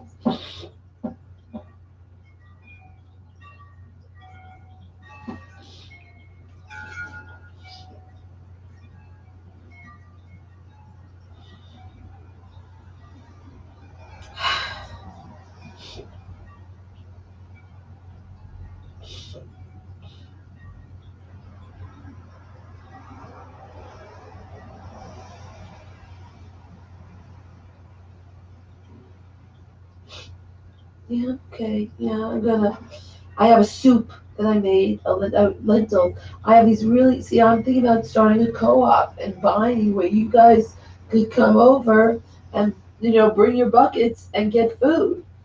So you don't have to go into the store. We need to stay out of the stores, but you're far away. See, you're too far.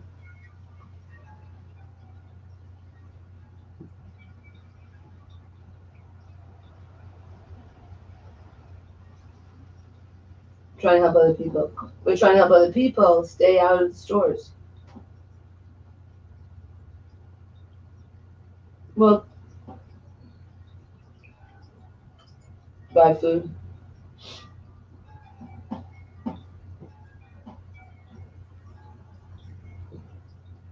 Yeah. Right.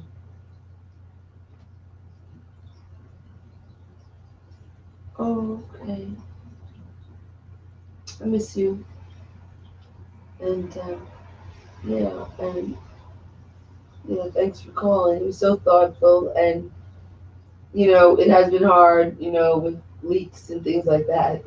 Dad having to go. I mean, you asked how we are, and it's true. It's not good that your father has to go in a windstorm. I know, but just so you know, that's not a good thing. We don't want to lose him.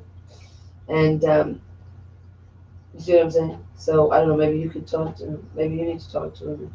I don't know if there's anything safer that we can do, but we're just dealing with it. All right, thanks, honey. We love you. Thanks for thinking of us. Bye, Sophia. Bye.